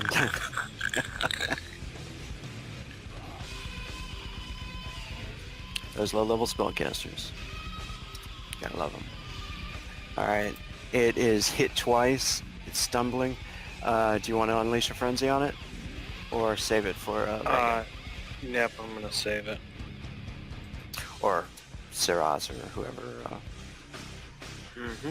Saving it. Okay, are you still holding your action, Saras? No. I'll go now. Am I able to shoot and then go? Yes, you can Okay, shoot and then so- move and then shoot again. Not gonna do a Deadeye or anything like that. As long as you're, once you reach the point of spending frenzy, you can't move Yeah. anymore. Okay, so... No Deadeye. Ooh! 20! Oh, that's a natural 20. It's going to be a critical hit times 2 anyway. Sick. And the only way to defend a natural 20 is to roll a natural 20 Oh, to defend, that was close. Oh, it almost did. which was close. Times but 2 anyway. you almost did the zombie dodge there. Man. 24 is enough to kill him. Yeah, so with the last bullet in the chamber, Saras drops one arm from the shotgun, and she holds it with the other, sticking the butt of the gun, or sticking like the barrel of the gun in the zombie's mouth, and blowing its head off. Before. And how far can I move just in general? Like just, I don't know if like. 8, if your movement's 4, you can run double. Alright. 8 So I hits. shoot and then I run. Yeah, Oh, she's yeah. gonna do the couch dive as well. Alright, cool. And I don't know if you guys can see any targets from there, I right? can't. Mm-mm. Alright, so now it goes to Vega, which you could hold your actions if you like. Yep, Vega's gonna hold his actions. He's like, how many more did you see that? Oh, well, now you guys all finally show up. Now that I've put the blockade up, finally you got smart There's here. one. He almost gets there. He comes running around the corner. Ah! You know, those Dawn of the Dead zombies, not like the new Dawn of the Dead anyway.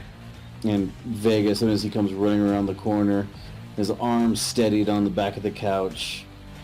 Oh wait, am I holding it to the end, or? Oh, wait, technically. Yeah. No, it's actually your turn, sorry. Go Okay, ahead. yeah, and he just fires at him.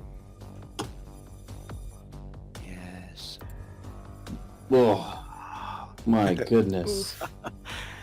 It was like a ah! Whoa, what's that? And here's your second shot.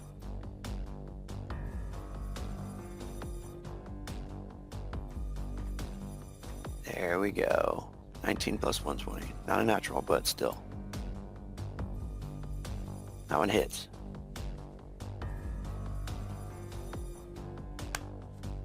It's enough to wound. And then you can burn 2 frenzy and do 2 more shots if you like. Or you can burn 1 frenzy and do 1 shot. It's up to you. Yeah, he's just blasting away. Just blasting and blasting and blasting.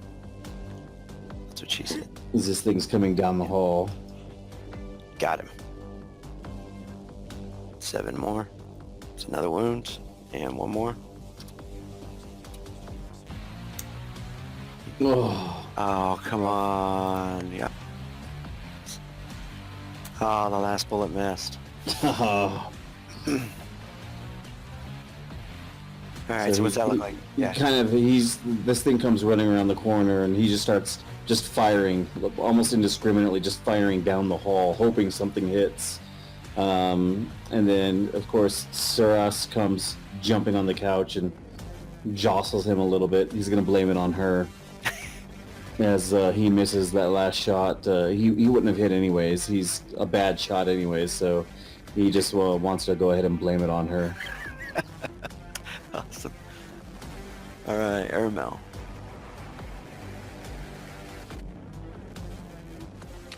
I'm gonna go ahead and throw my spells at this guy since he seems intent on being hit. Yeah, he's definitely down with it. Oh, natural 20. Okay. This one, you're gonna put 3 asterisks 2. Just write 3 asterisks 2 and then hit enter. There we go. That smote him. What's that look like? So Vega fires wildly and then looks over to Saras, and Aramel actually just shakes his head and once again throws one of his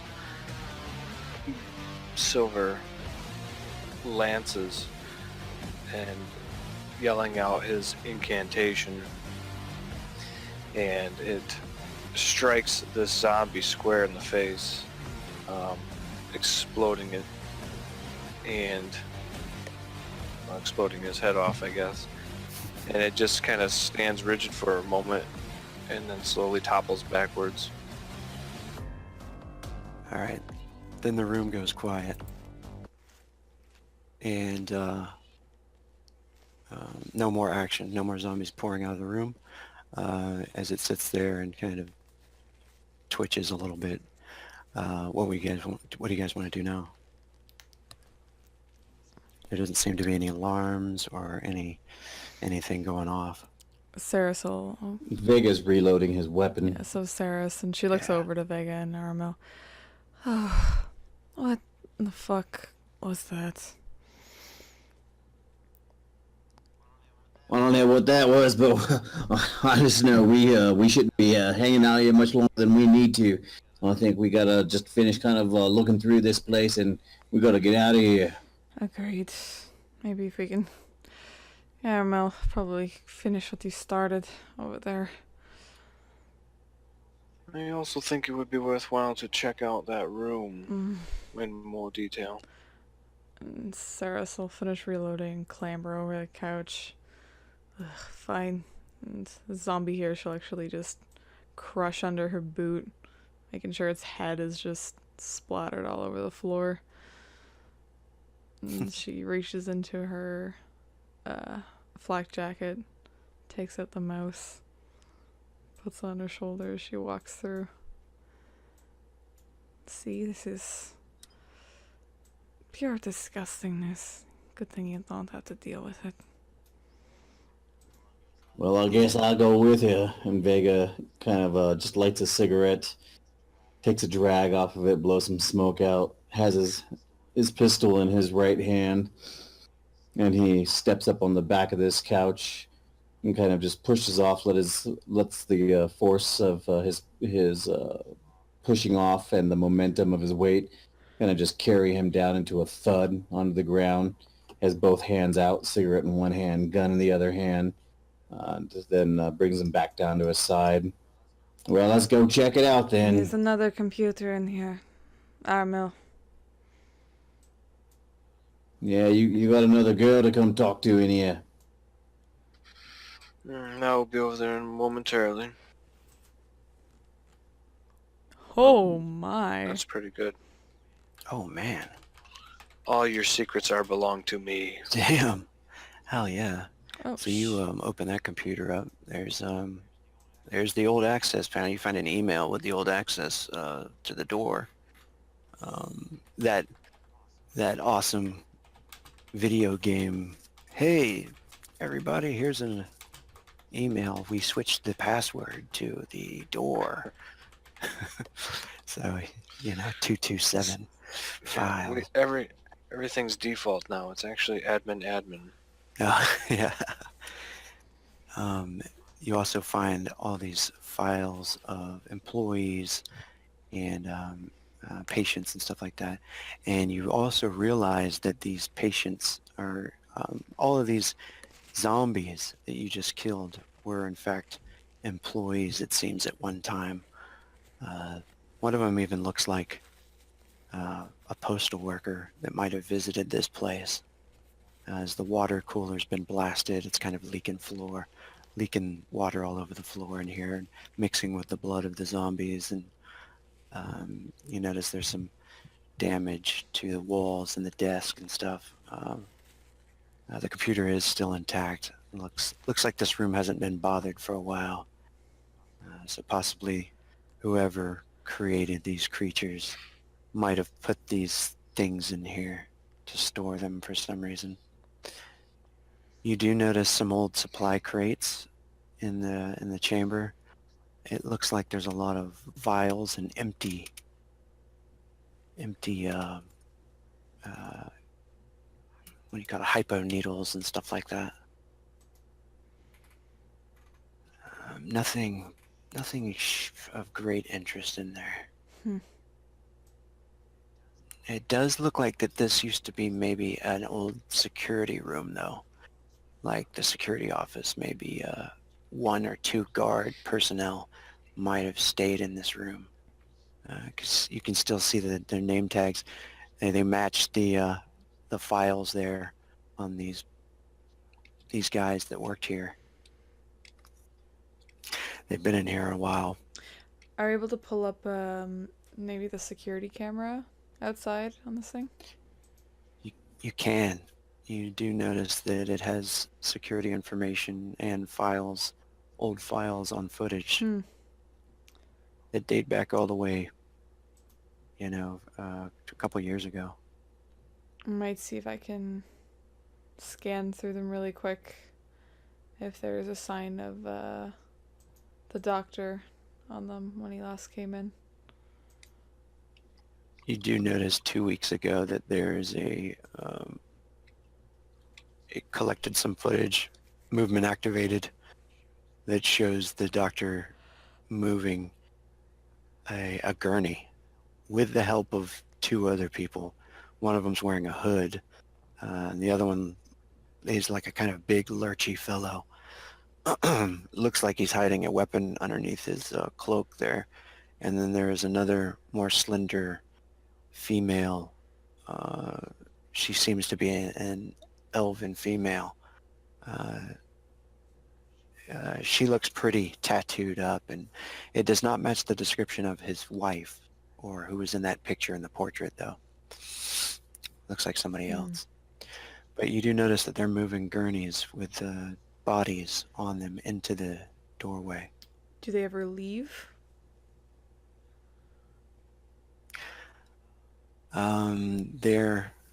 They did leave. The two left. The doctor did not.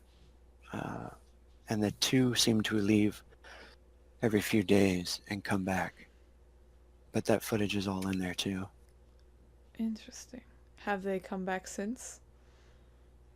Yeah, they should all still be here Perfect. from what you find out. Well, hopefully there's no back way out. They're still here. And Vega's just kind of going through crates and lockers and cabinets and Vega, can you roll a percentile, please?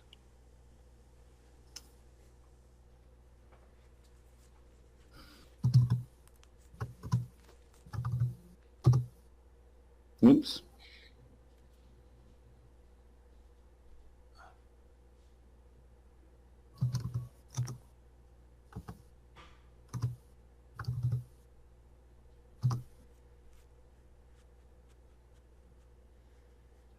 $72.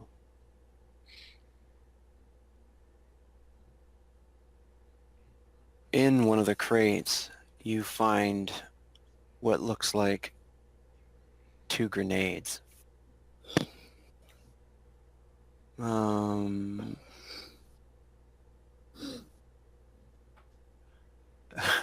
These seem to be, they're called rad grenades.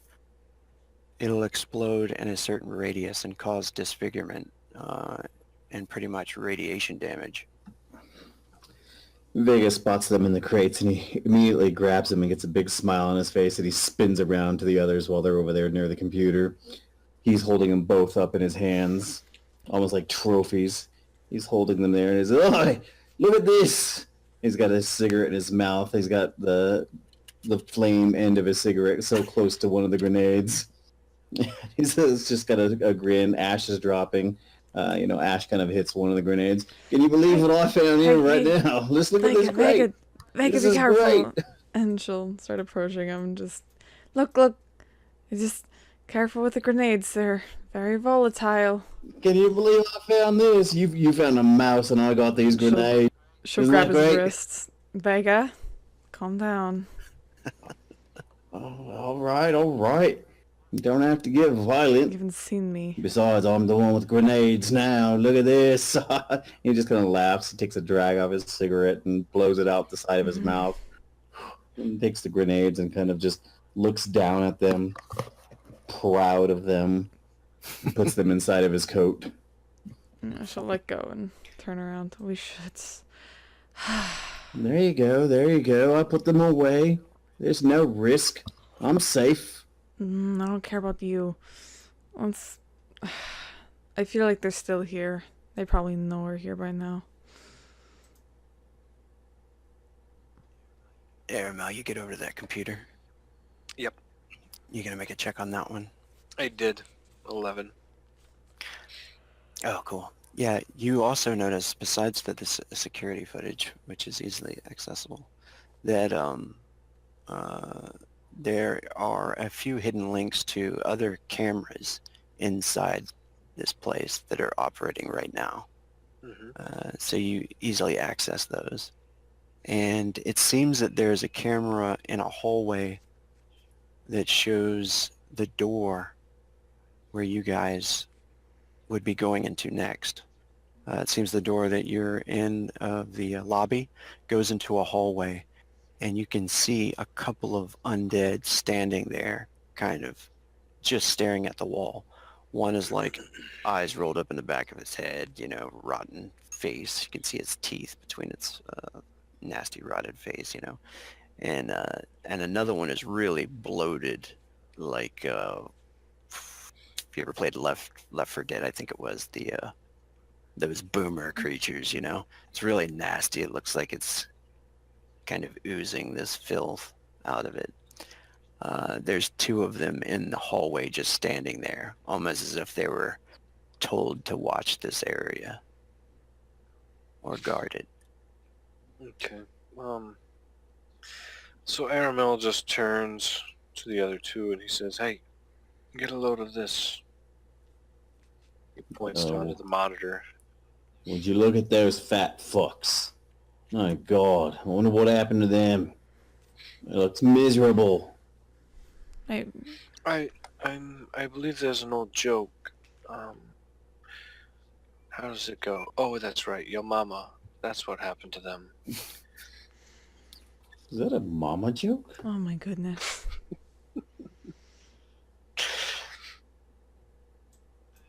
Those 2 appear to be just the other side of that door over there, which, by the way, I have gained the codes for. Well, open the door then. I'll be on this side of the Will I couch. stand in the way again? Did you use one of those serums? Nope. Okay. I'm fine. But you're good.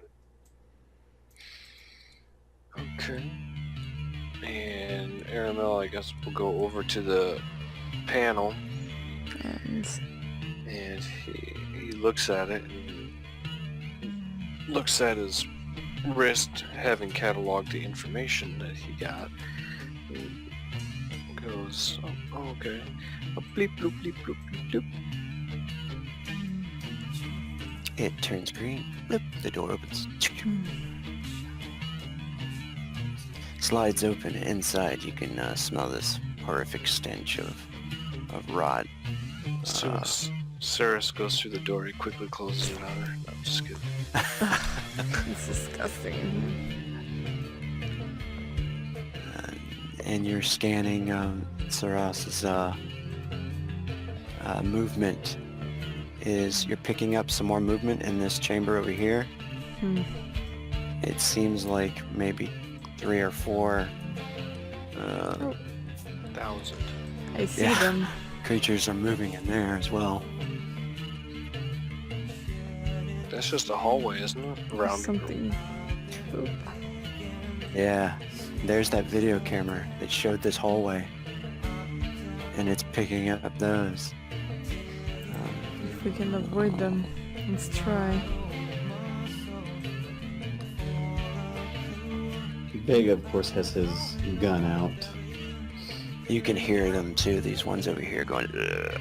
She'll actually listen to this door to see what it sounds like inside, if it's like hushed whispers or what's going on, or if it's shuffling. It sounds like whatever's in there is also dead, and it might be feeding on something. And there's a lot of like ripping and tearing. Come back over. They're around the corner, and whatever's in, she'll point over. That room sounds like they found something fresh. What we should maybe do is open this door here, see what's in there first. This right here is a bloody gurney that's sitting there. Definitely been used recently. I think we should see what's in the other room first. It sounds like we can expect more undead bodies in the north room.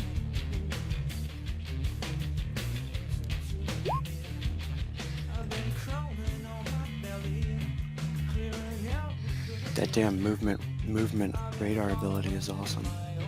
So she'll so is it the same code for this one? You do have the code for that one as well. Aramel, you want to open it? I do have the code for this one as well. I think I'll open it. She'll get her shotgun ready. Aramel punching the code. Uh-oh.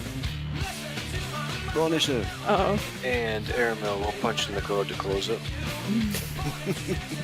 Yep, no. You I'm gonna deal fucker. with this today.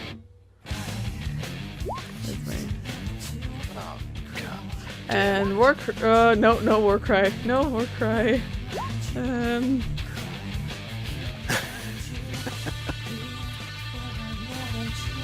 They're gonna come anyway though. Let's just close this door.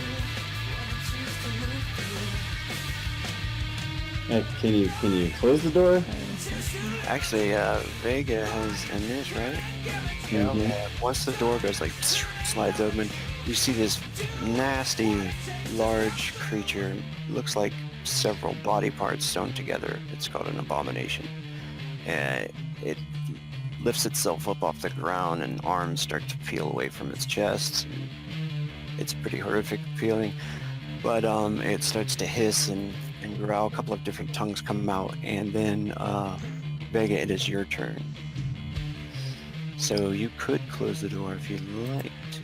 And as soon as it opens up and Vega sees what's going on, this was made just for this, and he pulls one of the grenades out. Kind of puts his finger on the trigger, puts his thumb on there, kind of activates it. Well, let's see what this does. And he tosses it in there, and then he shuts the door. Alright, go for roll the d20 there. Don't throw it too hard. It's a d20? Yeah, I don't know if you have the throwing skill or not, but you're just rolling it anyway. So, I'm kind of just doing an underhand toss inside there. yeah, so I'm not going to give you the negative. I mean, it's a closed Yeah. room, so it's... Right. 8. And you close the door. And I close the door. Then he closes the door. I'm going to give it a -3 to actually defend. And it still rolls behind something. And, all right, you hear the explosion go off. It sounds like more, instead of like what a frag grenade would do and blow everything up, it sounds like it just splattered the room with a bunch of stuff. You hear things flying around in there. You're not really sure what happened.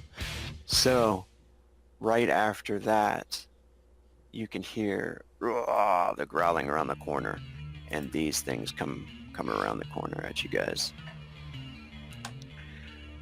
God damn it. 3, 4, 5, 6. The bloater gets right to there, and it's going to try to spew some nasty filth, like a vomit, discharge at Aramel. So don't get do hit. that. Don't do that. Don't get hit by my puke. Don't do Hold that. his hair, man. 13. He held his hair. Good job. Just move to the side and it hits Vega square in the face. All right. He launches the nasty spew, and luckily it misses. The next one, this one moves to here, and Is it that a dolphin? outstretches its arm, and you can see some sort of magical energy come down of its arm, and an ice lance form and fires at Vega. Whoa. Magic zombies? What? This is called a bone mage. Oh no. This one's coming at you, Vega. Shooting spells from his flipper. Instead of actually working, the spell fails.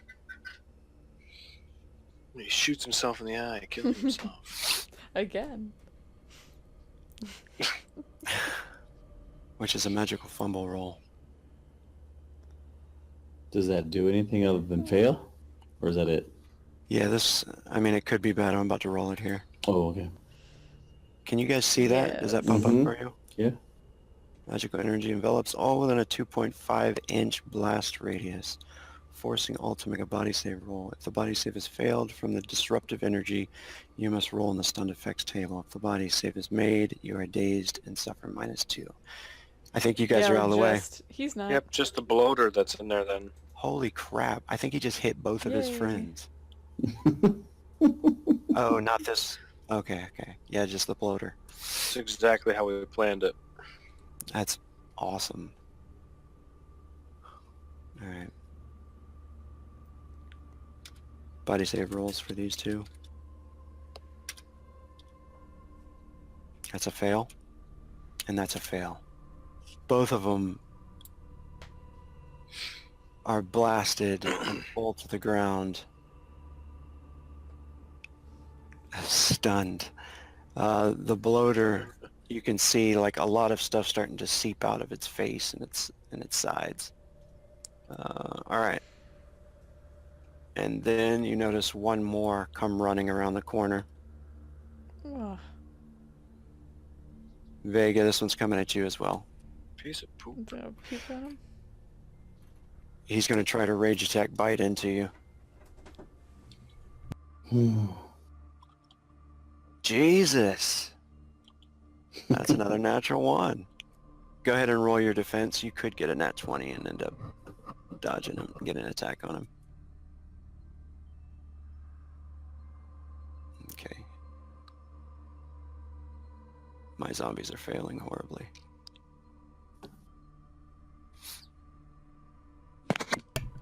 So for the fumble, this is the result on the fumble table. Hit our party member or self for half damage. He hits himself because no one is standing next to him.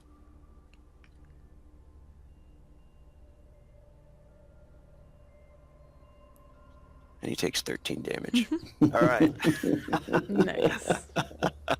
Zaraz' She's turn. gonna move up over here and shoot at the bloater.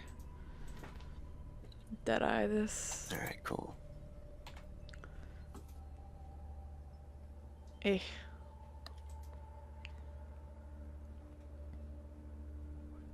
But he's stunned, isn't he? And he's on the ground. He is stunned. He's going to get a -3 to defend. Yes. Hits. Ha ha ha. Woo! There we go. Oh, Yes. jeez. There we go. Nice. That's the more like it right there.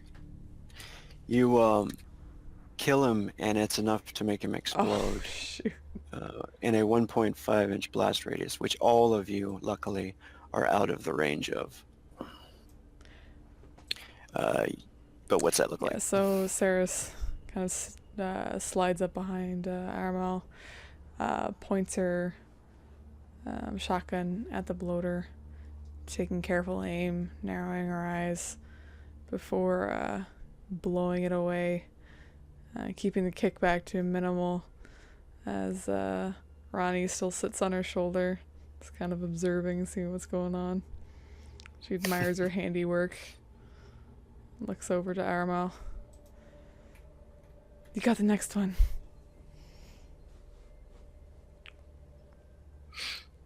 All right, and Aramel. With that, Aramel turns and looks down and sees the dolphin zombie thing down there, and looses one of his silver bolts. What the fuck?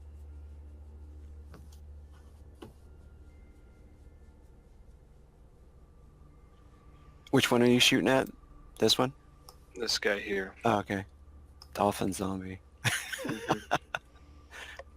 All right, that one as He's well. got a -3 as well, right? -3, yep. -3, which gives him a What the 60. What the fuck? That one hits next to him, I guess, and then you can do it again. Uh-huh. Wow. Impressive.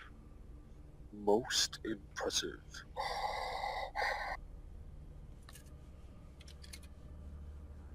Nice. Yes! Do you like that? Do you like that? Oh, never mind. Oof. Enough to wound him. Shall you burn a frenzy? No, Okay. I shan't. It is Vega's turn. So this thing came around and attacked Vega. Vega, out of sheer luck and panic, was able to fend it off for just a moment. And Vega kind of withdraws and pulls away. And as he's pulling away, he's firing at it.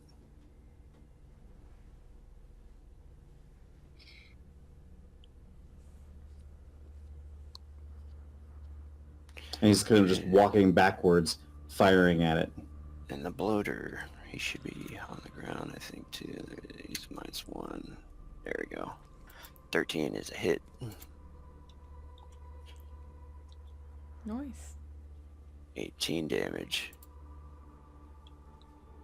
He's looking pretty bad right there. He's looking like he's about to rupture, but he's still trying to get up. Yeah, so Vega just continues to fire. He's just in full panic mode.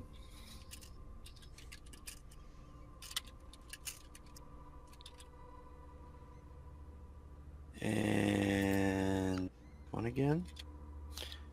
Nice, hits again.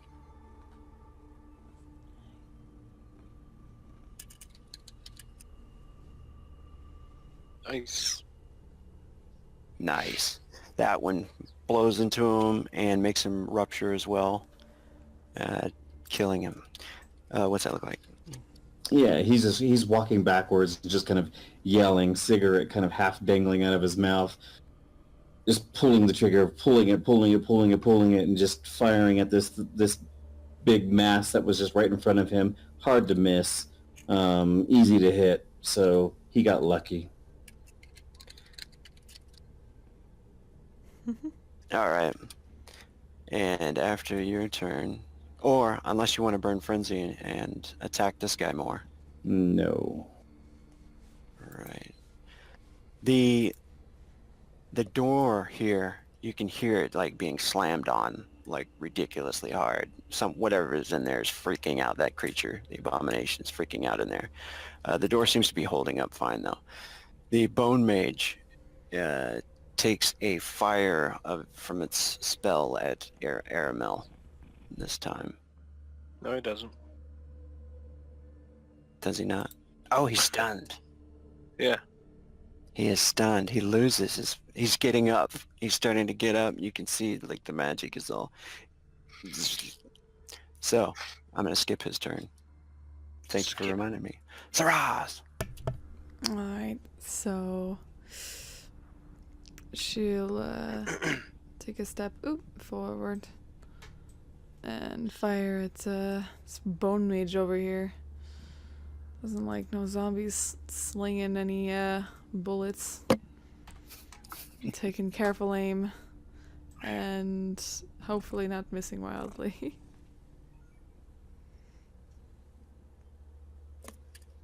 Still stunned until next turn. This time he's going to suffer minus. Ooh. Got his Yeah. ass. No armor. Okay. So where would that be then? Because I have ×2 from the Deadeye. ×3? No. No, Oh, there's no armor. I usually Sorry. bypass his armor. Woo! Alright. Nice. He is dead. What's that? Yeah, look like? so takes another step forward, carefully avoiding the bloater, not walking too close to it, not trusting what was leaking out of it. And she takes aim, again, carefully, trying to make up for her wild shooting before, and very calmly dispatches this bone mage. And she looks over to the door being banged on. You think it'll hold?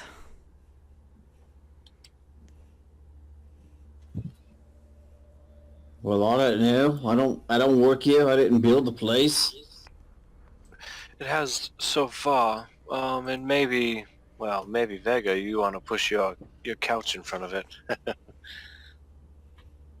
Yeah, you can make fun of the couch now, but I saw you hiding behind it too. No, I was just there to keep you company. I thought you looked kind of Maybe we should lonely. move. Continue down Mm-hmm. Indeed. before it busts out.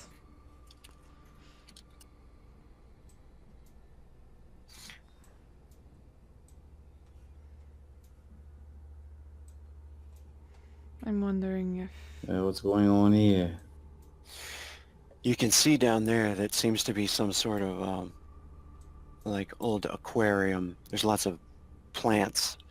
Doesn't seem to be any life forms in there, but different types of plants are growing in there. Looks like just like a little house to keep them in. And then over here, of course, is the bathroom.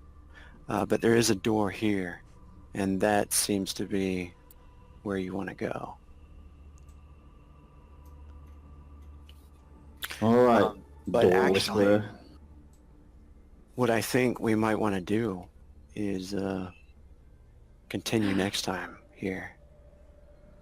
If you guys are cool with Yeah. that. Totally.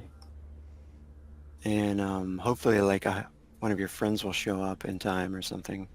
To Maybe save Maybe us. someone will to take a help couch you out. nap. Well, yeah, we'll tell him to go in this room over here. Hey, Mutt, you should go explore up top. It'll there's some stuff.